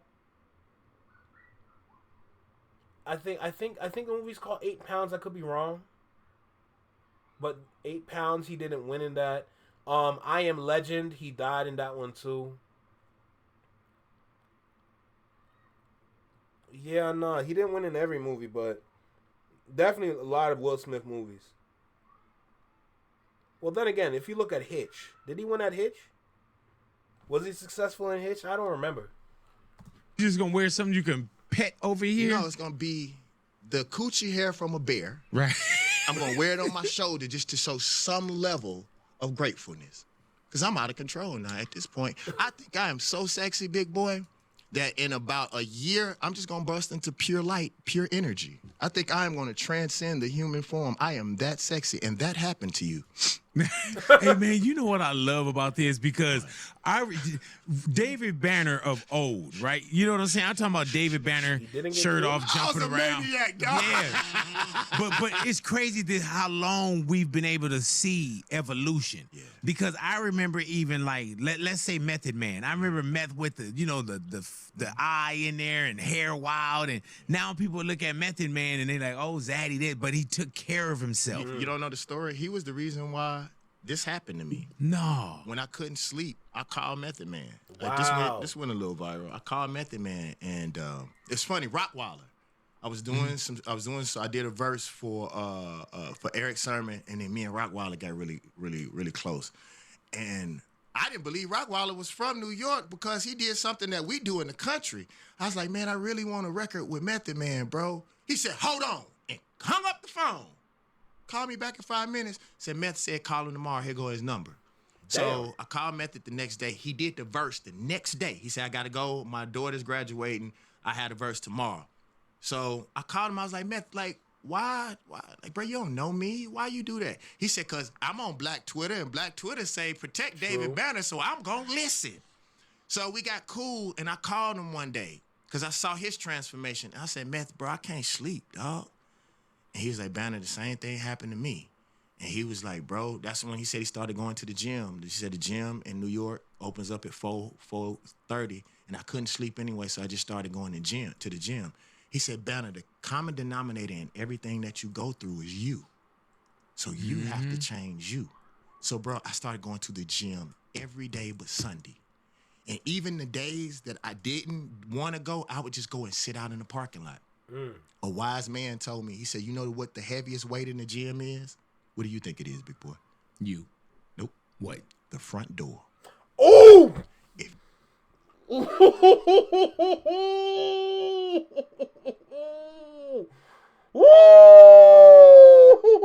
I'ma keep that. The heaviest weight in the gym is the front door. My nigga, go for a walk. That was too real. Oh my goodness, God. That was too real. I wasn't ready for that. I was not ready for that. Oh, shoot.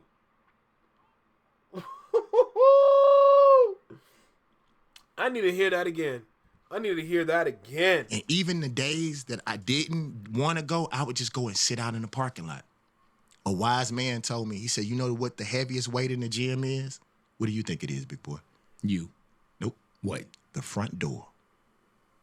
If you can't open the front door, you can't get to no weight anyway. So that is the heaviest thing, because we don't go. We stop going. Even if there's a book called Atomic Habits, and they say that in Atomic Habits. I'm serious, y'all. This sounds crazy, but even if you go and work out for 1 minute, it will stop you from having that bad habits, because weeds grow quicker than fruit. So if you don't go one day will turn into 2 weeks, or turn into 2 years Don't I and then know you it? dead. Don't I know it? So just go for that 1 minute. Go and sit in that parking lot, bro. And I did it. Man, I never walked out of working out where I was like, man, I hate I did that.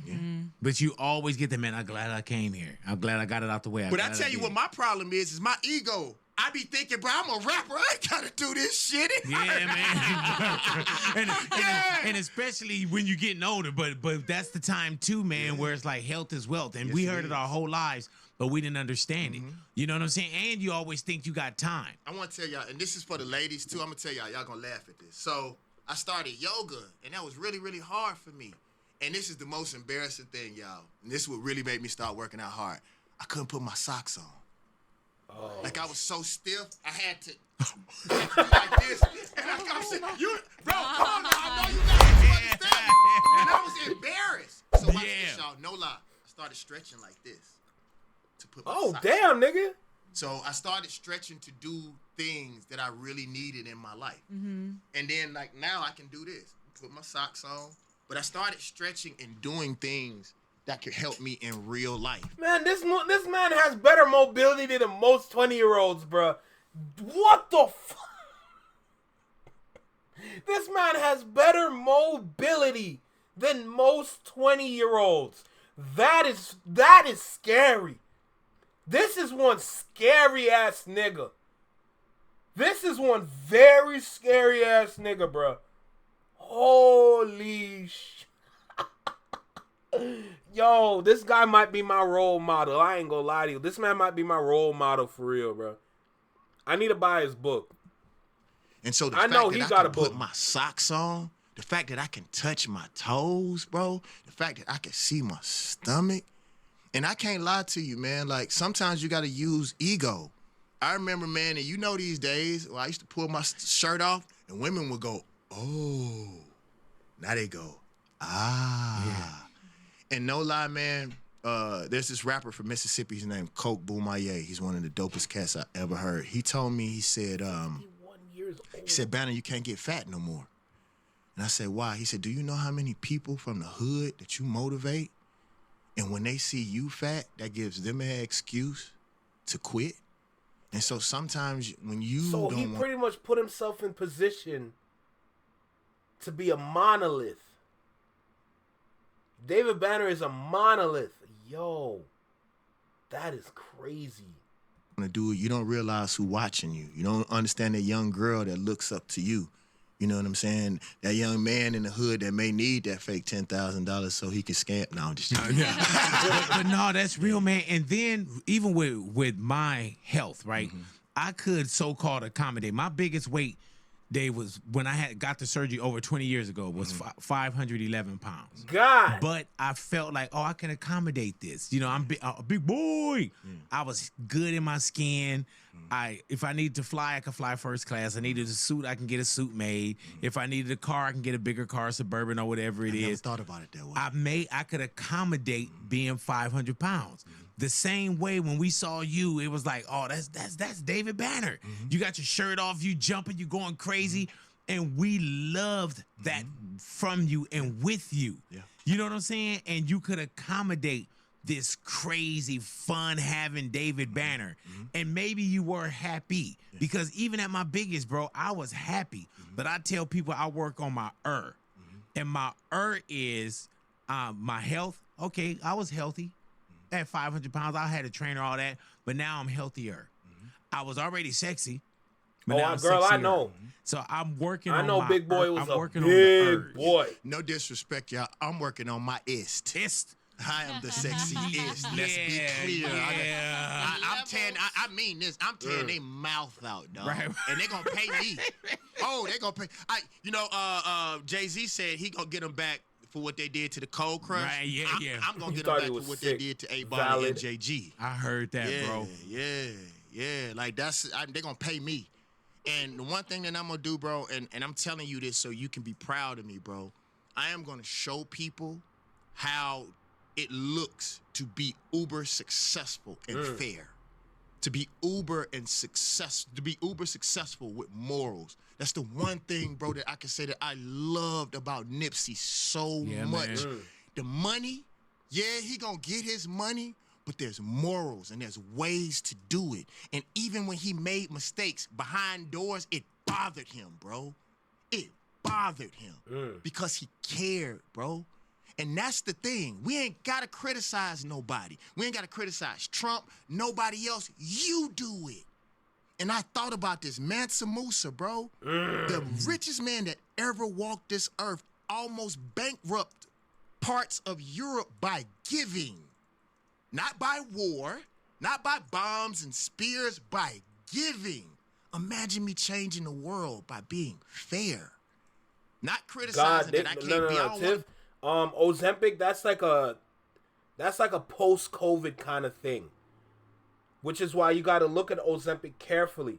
It's a post-COVID thing that happened. Ozempic wasn't around back then.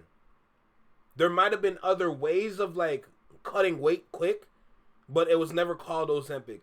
Ozempic is post-COVID, which is why I look at Ozempic funny, because there's something not right there. Be the black Superman. I want to be Heru. I want to create my own, bro.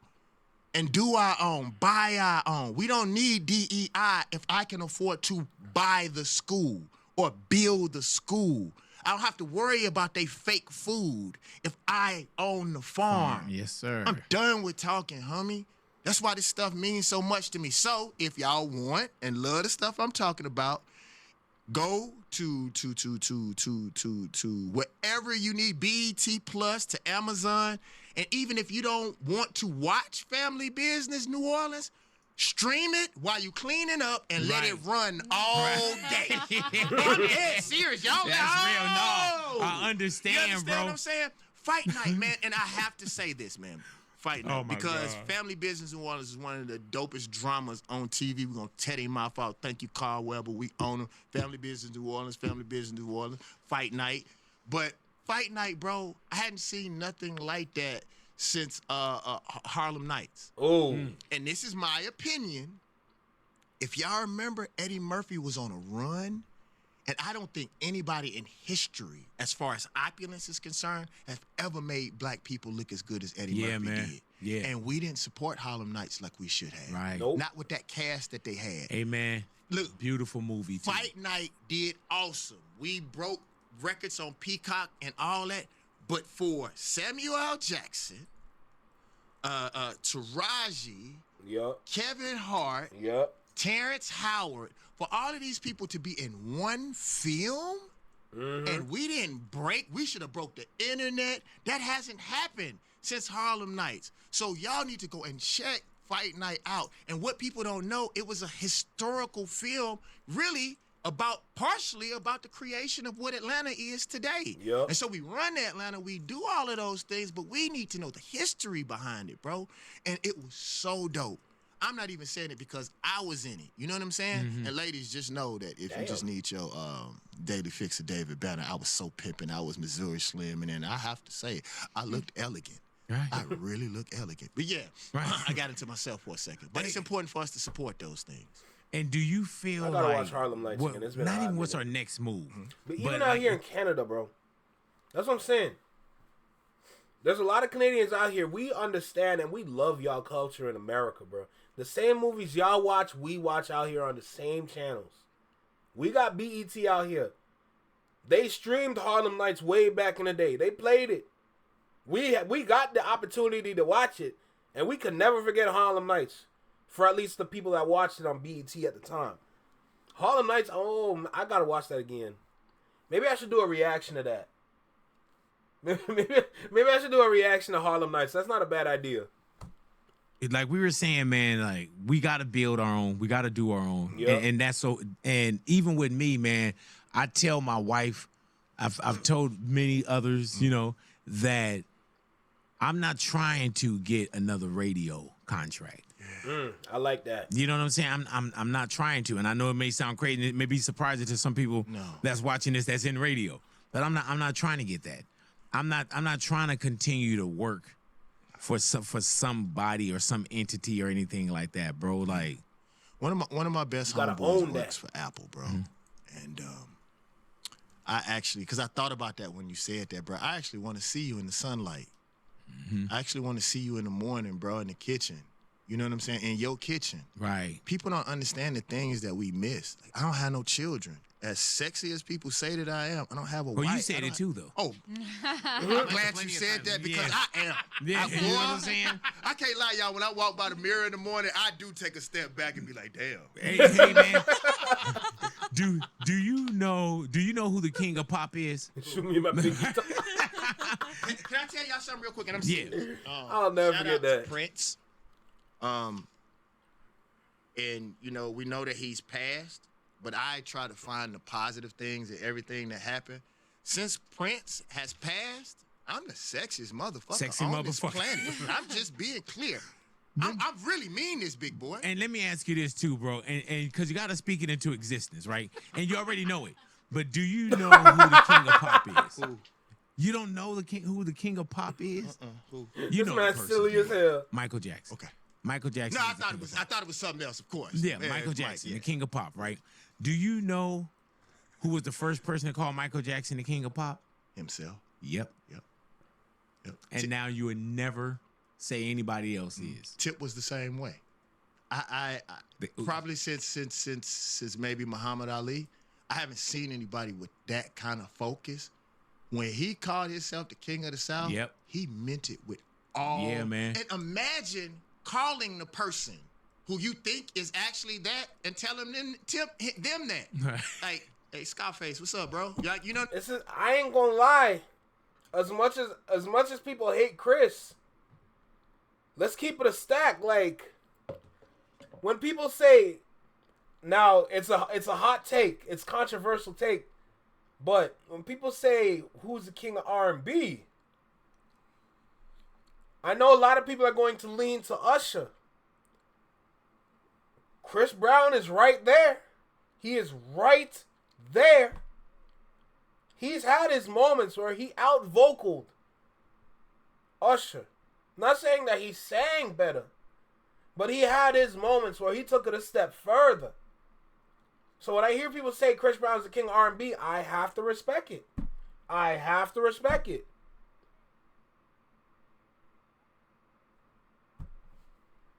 I got to. Did y'all not hear him on the Mutt remix with Leon Thomas? Oh my God. This nigga different. I get it though. I understand the formula. I understand the play. You know what I'm saying? Like, how do you feel about this? And, you know, Face being the player that he is, young man, if that's how you feel, run it. I mean, that's what I heard, you know. And so for me, man, I mean this, man. Like, bro, if we really love God the way that we say that we do, and we see God in ourselves, we only a reflection of the Most High. And I really believe, like, when I call myself a God, a lot of people feel like, I'm not saying that I am the God, but the funny thing is I see it in you too. Mm-hmm. You the sexiest motherfucker alive too, if you believe that. But God loves you so much, you are what you say you are. If you a nigga, well, that's what you asked for. You said you a God and you act like it, and you that too. So when I say I mean it with all my heart, bro, I do. And the one thing that I know is that these kids model what they see. So if they see me, and a lot of times, John Henry Clark said this. He said, one of the ways to freedom is just acting like you are. Bro, do you know how it feels? Think about black people after slavery. We used to hide the special things about our children so they wouldn't take them away or kill them. For you to say that you sexy and you mean it, and them white girls looking at me the way that they do, them folks don't like that. Put your chesticles away. Right.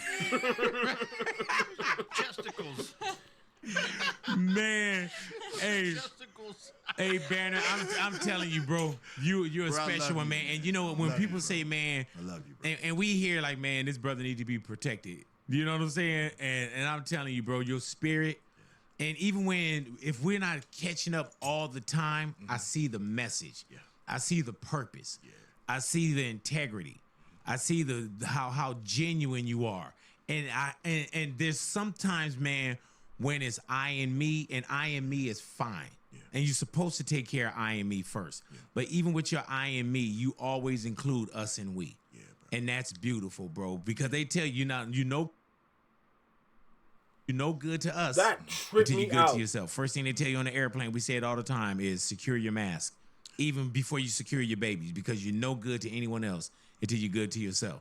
Continue to take care of yourself, man, and the I and me and us and we, bro. Can I say one thing before I leave? Hell yeah. One last thing.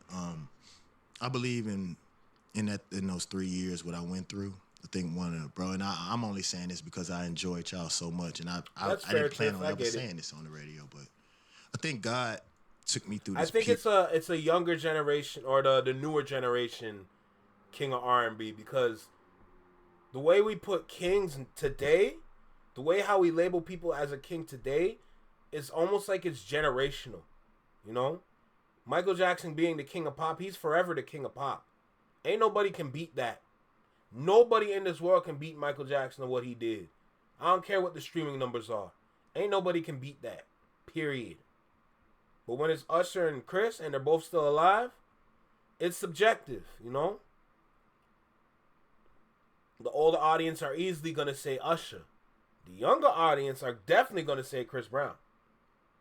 But no matter which way you go, I'm just glad that there's two different brothers that can sing their ass off and still keep it gangster. Hey, Rebecca's back. What's good? And hey, Tiff, I'm glad you're biased when it comes to the 90s, because I'm not going to lie, the 90s had some good music. The 90s had some good music. Me personally, I love the 2000s. I'm biased with the 2000s, but I'm right there with you with the 90s. But I got my 2000s bias. It makes sense, you know? Period. That I had to know that not even the movement in black people was before him.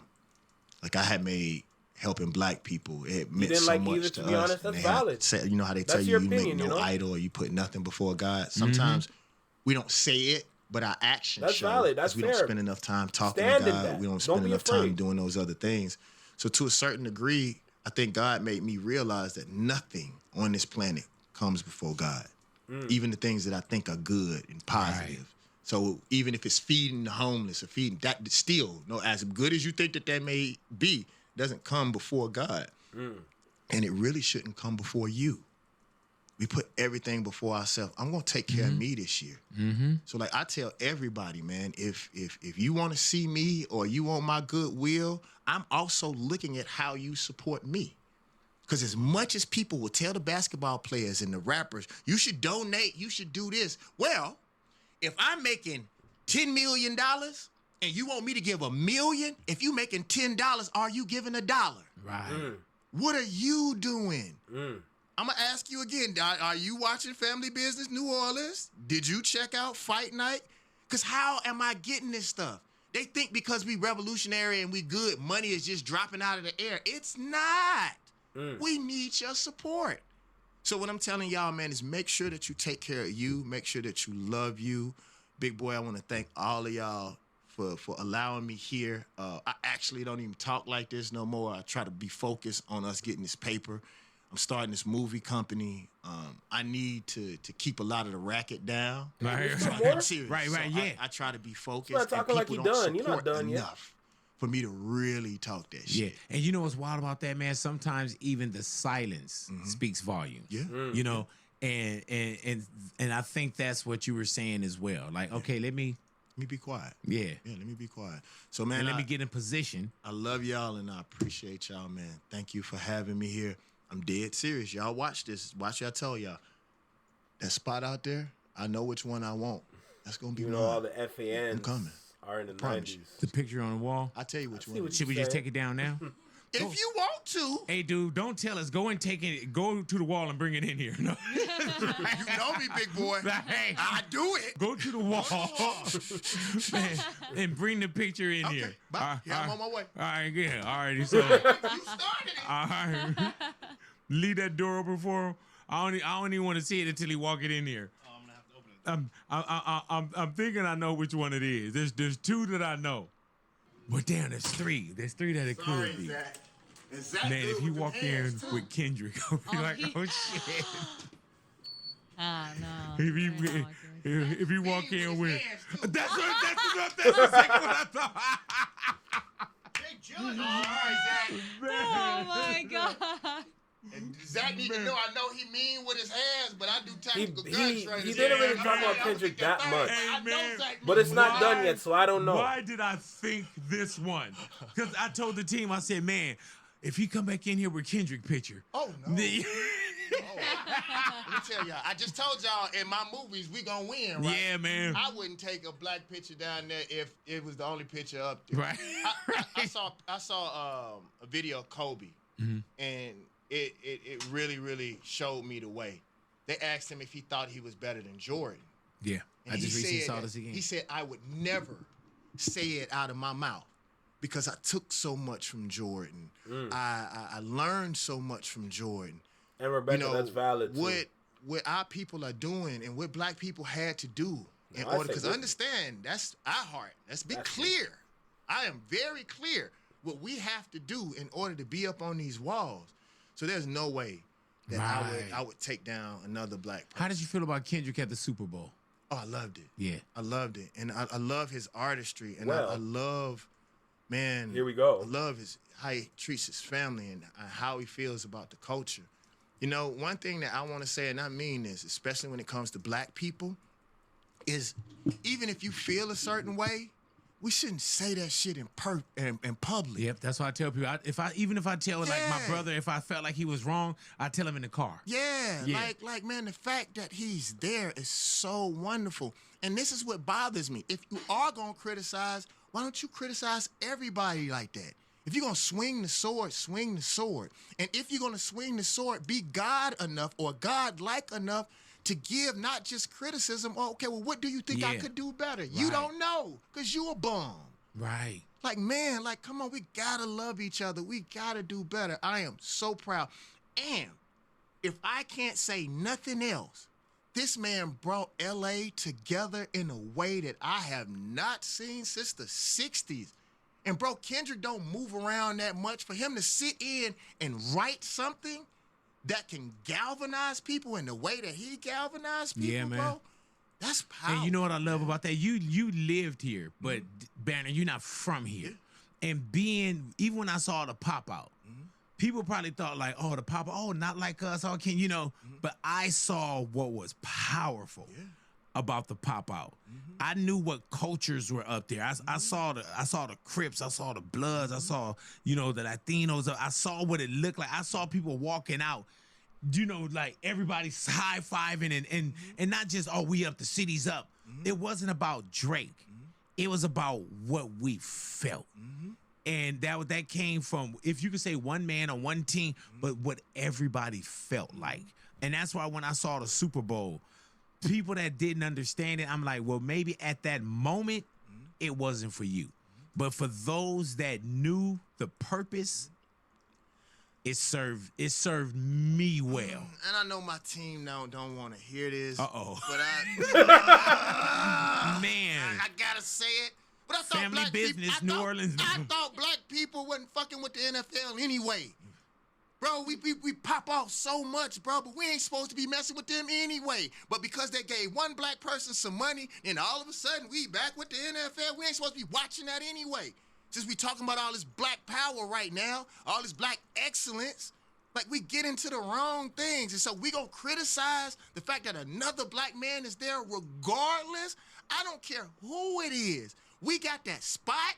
And we got an opportunity to shine and put on for our people. And somebody got up there and did something besides just, hey, look at me dance. That boy didn't do no hits for the most man. part. And still is the most viewed in history?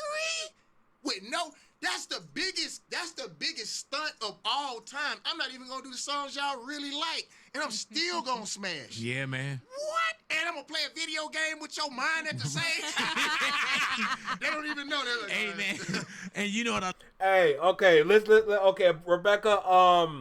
So we're sitting down right now with a radio host. His name is Big Boy. He's been in the game for a very long time in the radio industry for years, probably well past a decade, easy. He has a very powerful voice in LA. Big Boy has a very powerful voice in LA, and if you notice the pictures that are on the walls, those are the kind of individuals that pull up to the Big Boy TV or Big Boy Neighborhood. I remember when it was Big Boy's Neighborhood, radio station or radio channel, however you want to put it. And then now we have DavidBanner. It's safe to say that he's a retired musician. He's a retired rap artist. He's very heavy and big on activism.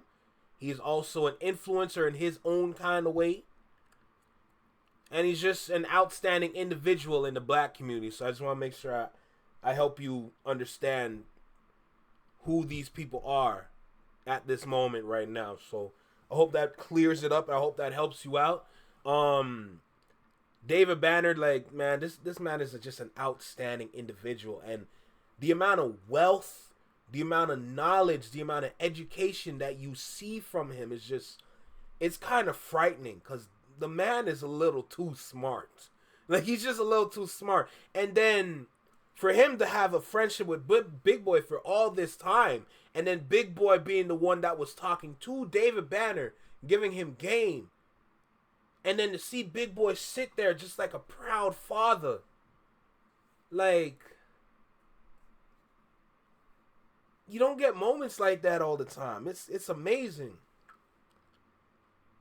No, Tiff. No, I agree with you. He definitely, what's wrong with my camera? He definitely has hits. I remember his hits. Get Like Me. That track he had with Lil Flip. What was it? Not something pimping, something like that. I forgot the name of the track, but like DavidBanner got hits. Let me not discredit that. DavidBanner definitely got hits, but he's pretty much done with the music now. He's pretty much done with the music. It's safe to say that he's done with the music. Oh, if he was on the radio, I may have heard him at some point. Then, well, I'm not black, so I hope no one minds. Girl, you're good. Me learning about black culture, etc. Girl, don't even worry about it. When you come to the Flex Your Mind Network, you're gonna learn something. When you come to this YouTube channel, you're gonna learn something through these reactions. You know? Oh no, yeah. Kendrick did no hits at the. He did no hits at the Super Bowl. That's facts. My fault. Just making sure. All right, let's keep going though. I love about that, man, and not even just about the numbers, but that's Michael Jackson, high numbers, Prince, Bruno Mars, like for Kendrick, and he did it his way. Yeah, you know what I'm saying? Like, I didn't look at that and say, man, what Kendrick doing? He didn't have no guy out there from a rock group playing a guitar. Nope. It was like, that's Kendrick. Yeah, man. And we don't also understand, man, and I'm gonna say this and I'm gonna go, because well, that's one more thing I do want to ask you, because I want to clarify something. Okay, cool. I'll say this, bro. Like, I believe sometimes. We involve ourselves in lynching. I see what you're saying, but not the hits that people wanted. Maybe that's where he's coming from with that point, because he did play the hits, but he didn't necessarily play the hits people wanted to hear. Kendrick played what they needed to hear. Damn. Did I just make sense? That's crazy. Without knowing it. You know what I'm saying? And we publicly lynch each other. That's why you call cap. For Okay, entertainment of each other. And if you notice, a lot of times when they used to lynch black people, it was black people around watching it too, when we could have been doing something to stop it. So when people ask me questions, I usually don't. This is probably the first time, go and look, y'all, that I've ever said anything about that song or what was going on with that, because I'd rather use my power for something else, right? I ducked that question. But what I will say, man, is I seen this for myself. Kids are now being involved in lyricism. My homeboys' kids, I'm not talking about nobody else's kids, is actually dissecting lyrics because of that man. And so he's able to do something in a situation that may not be the cutest situation, but I can honestly say he got a lot more out of it. He engaged the mind, had people asking questions and talking about things that people hadn't done since early 90s hip-hop. And that's when we got people like Jalopy. That's how we got people like The Ville. That's how we, you know what I'm saying? Like, that's how we got these YouTubers. If it wasn't for them two, I wouldn't even be here for real. You know what I'm saying? Like, yo, that's so crazy, bro. That is so amazing. I mean, we talk about Souls of Mischief. That's on your shirt, man. When I went up to the Bay, I went and engaged with Tajay, bro, because of what they did for me. From a lyricism standpoint, for me to see somebody rapping like that was outside of New York meant the world for me, or to me. So for Kendrick to be able to at least have black folks thinking all around this world, we got to give that young man some kind of credit and some kind And of Ben, I want to ask you one thing, because you had point. touched on something, and I was like, man, people probably going to read into it a different way, because I wasn't sure on what it was when you said, and you don't have to answer this. I will.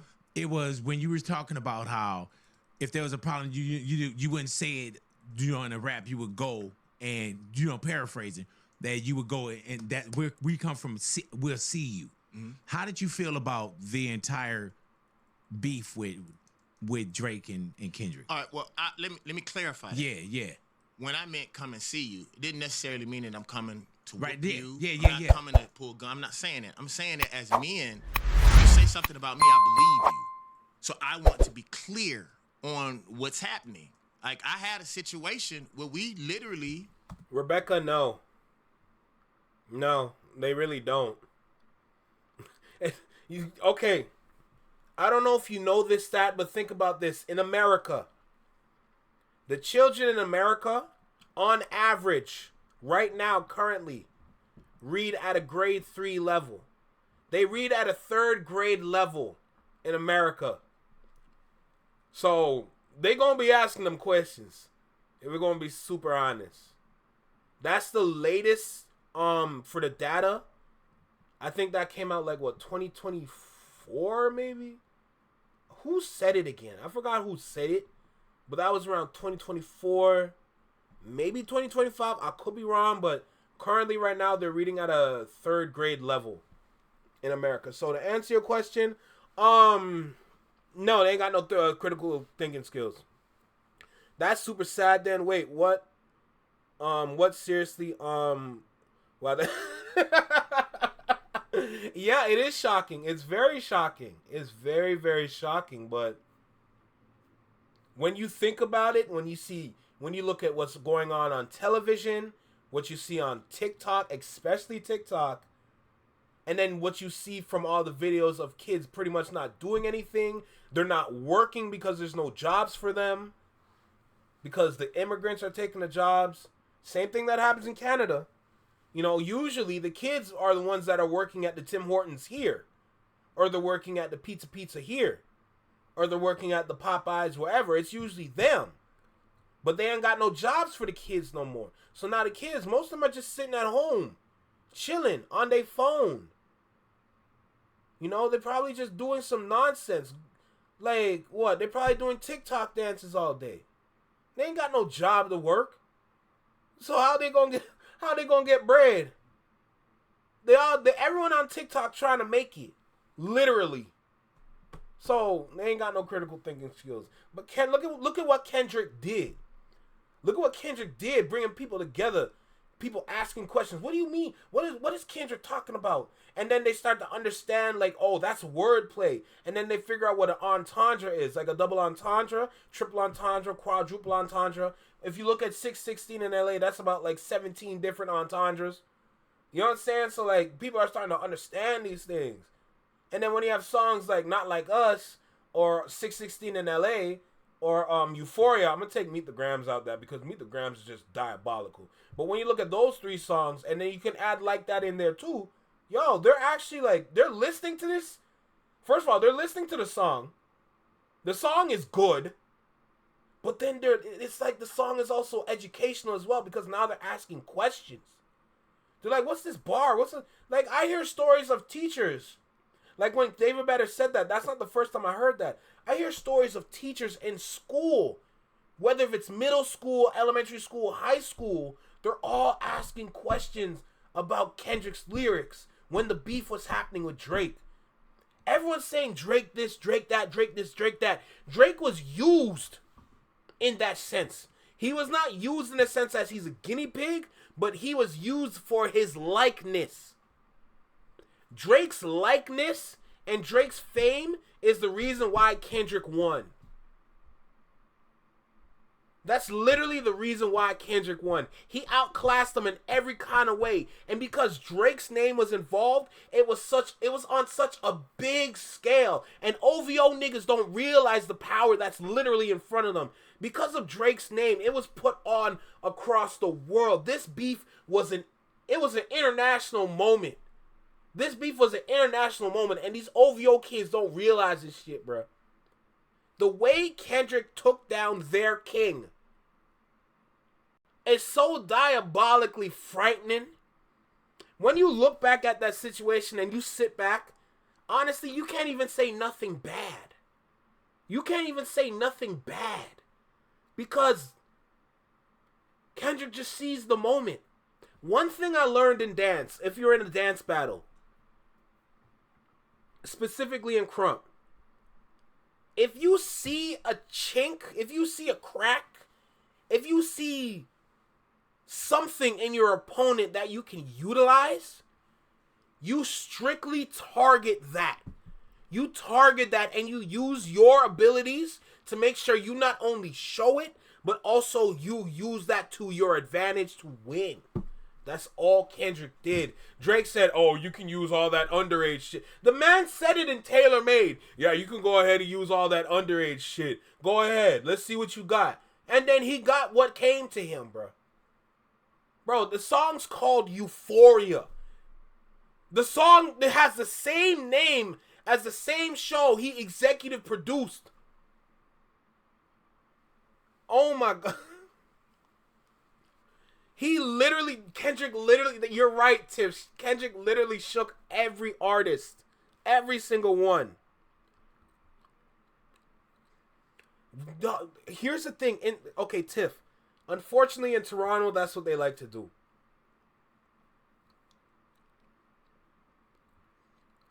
I'm glad you did that. Oh, wow. I don't know. I was very hands-on with my kids so they could read at a college level. At grade 5 and 6, so I didn't realize it was that bad for kids. Girl, it is that bad for kids. It is that bad. And yeah, so Tiff, unfortunately, specifically, honestly,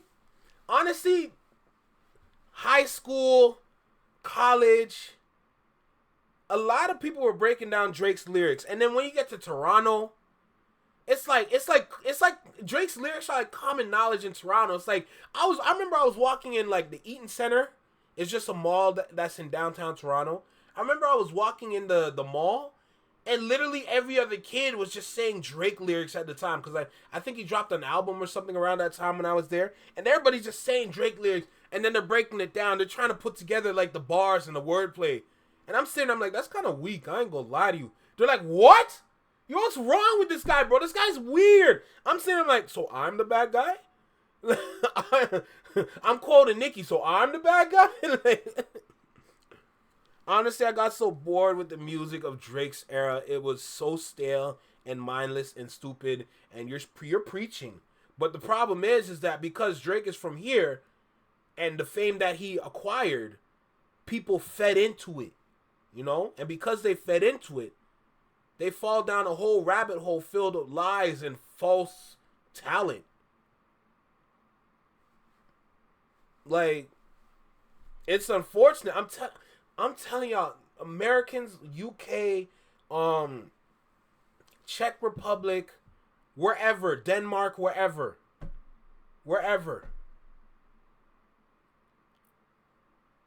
What goes on here in Toronto, what goes on here in Canada, what y'all think it is, multiply that by like at least 5. Drake's ghostwriter didn't have an intelligent thought in his head.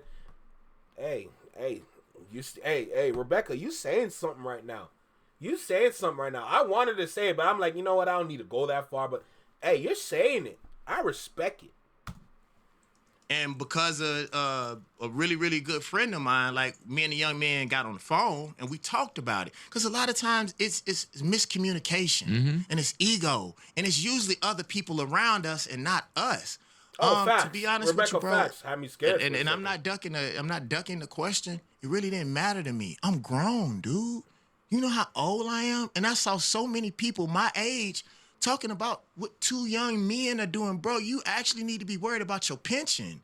Right, You right, be worried right. about an investment. Yeah, You got do you have dental insurance? And think about what's happening on this world. That's what we're gonna concentrate on as black people. If that, I'm not criticizing, but do you see what's going on with But our you food? said you thinking like, man, I see that, but I'm thinking, yeah, I'm looking I about. don't really care. Yeah, man. It's not. How many It's times have scary y'all out here, heard Tiff. or brought something up, and I say, man, I got kids. Yeah, You know what I'm saying? I'm like, man, I can't triple. I got dog, kids. I'm really raising trying to get kids. this Ferrari over here, Right. bro. I'm really Yeah. trying to get move my mom to Belize, bro, or to Ghana. You like for real, bro? Like we may need to be leaving this country, and I'm not Valid. joking, dog.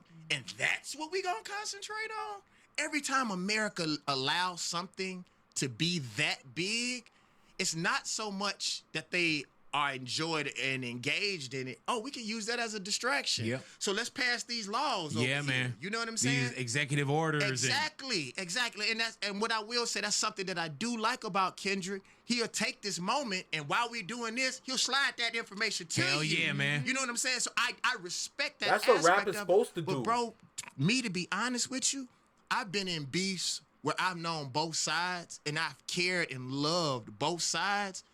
It ain't no win for our true culture, for our culture when it's 2 people of that magnitude, because it's so high up on the totem pole anyway. We not gonna win in that, bro. It's just no winning for us, really. So for me, man, I just really look at it like, if I don't have anything positive to say, or I don't really have any love, or it's not love, I'm gonna try to stay out of it as much as I can. But what I will say is that when we really look at these things that they do with our children and our rappers, bro, we don't really benefit off of it. We get crumbs off of the table. If you see a black man that made a couple $1 million, there's somebody in a boardroom that made 80, 90, or a bill ticket. You know what I'm saying? And so for both of these young men to be involved in something that they only get a small increment of, if they were getting 50%. Because they have no role models. Because they have no role models, Rebecca, and they see what Drake is doing, and they like what they see when they see Drake. So they make that their idol. They make that their role model. They make that the person that they look up to. Not realizing that it's not even a good person to even look up to in the first place. 60%, 70%, and we able to walk away with something sustainable. But man, there's no reason why, I look at somebody as great as Rico Wade, who passed in Atlanta. Yeah, man. Bro, that dude should own a quarter of Atlanta for what he did for the music industry, what he did for that city, bro. And I'm not saying that he was hurting or nothing like that, but he was not living a quarter of what he deserved and what he did for us and what he did for the city. So if we're going to engage in it, if we're going to do it, let's really do it. Like, we got to start thinking in the future. If we're going to know that I saw that with Trump. When Trump got arrested, they had the T-shirts already ready. Yeah. So, like, if we going to do it, let's do it, but let's make sure it benefits our culture and our people, man. Our people. DavidBanner, I'm glad you had nothing to say. DavidBanner in the neighborhood, Big Boy's neighborhood.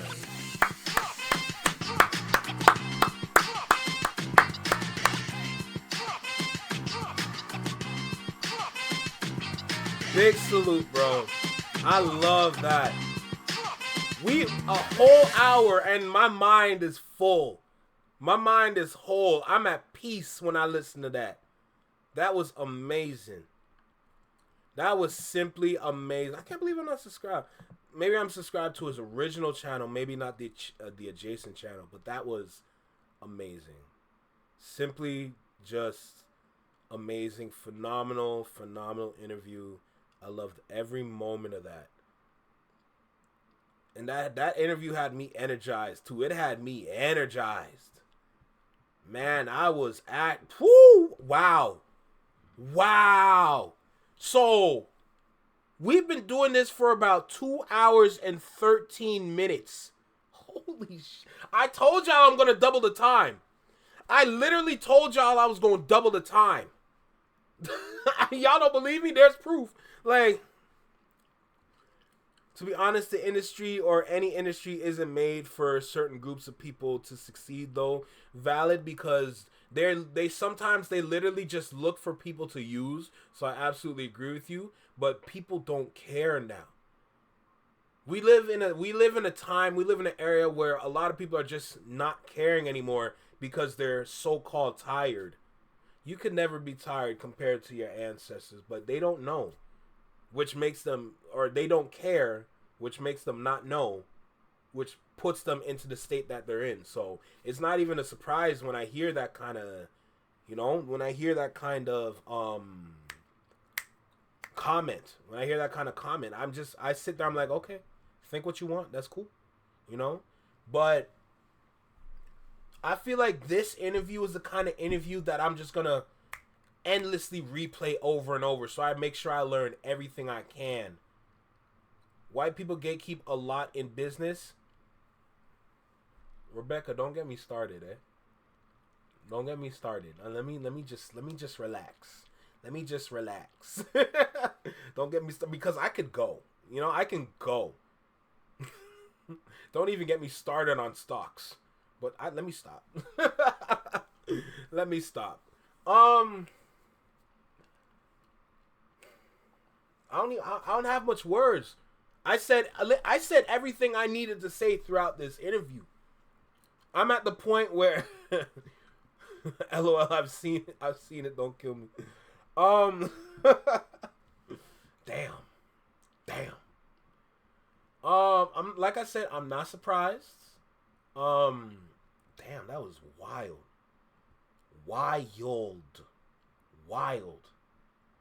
Every moment of that interview. Honestly, Rebecca, I recommend you watch the interview. I feel like you would learn so much from DavidBanner. It might scare you. And that was only like an hour and 9 minutes, if I'm correct. But I feel like you should take the time and just watch that interview. Because there's so many gems. There's just so many gems within that interview. It's scary. It's so scary. But that's the end of that. All I can say is that I enjoyed it. And I know everybody else here with me enjoyed it too. And that's all that matters. We just sit back, we enjoy ourselves. Y'all got y'all little snack. And just we enjoy the time, But yeah. Damn, I've been streaming for 7 hours. 7 hours.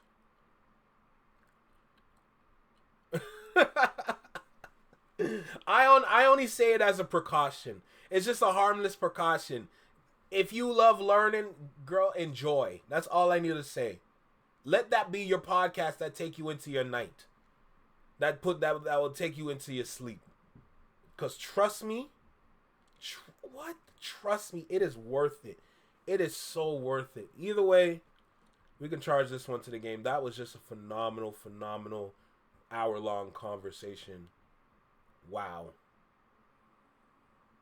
I'm glad I watched that. The whole thing. First of all, I finally watched it. Finally. But I'm glad I had the opportunity to watch that. And I'm glad y'all shared that with me, bro. That was just wow.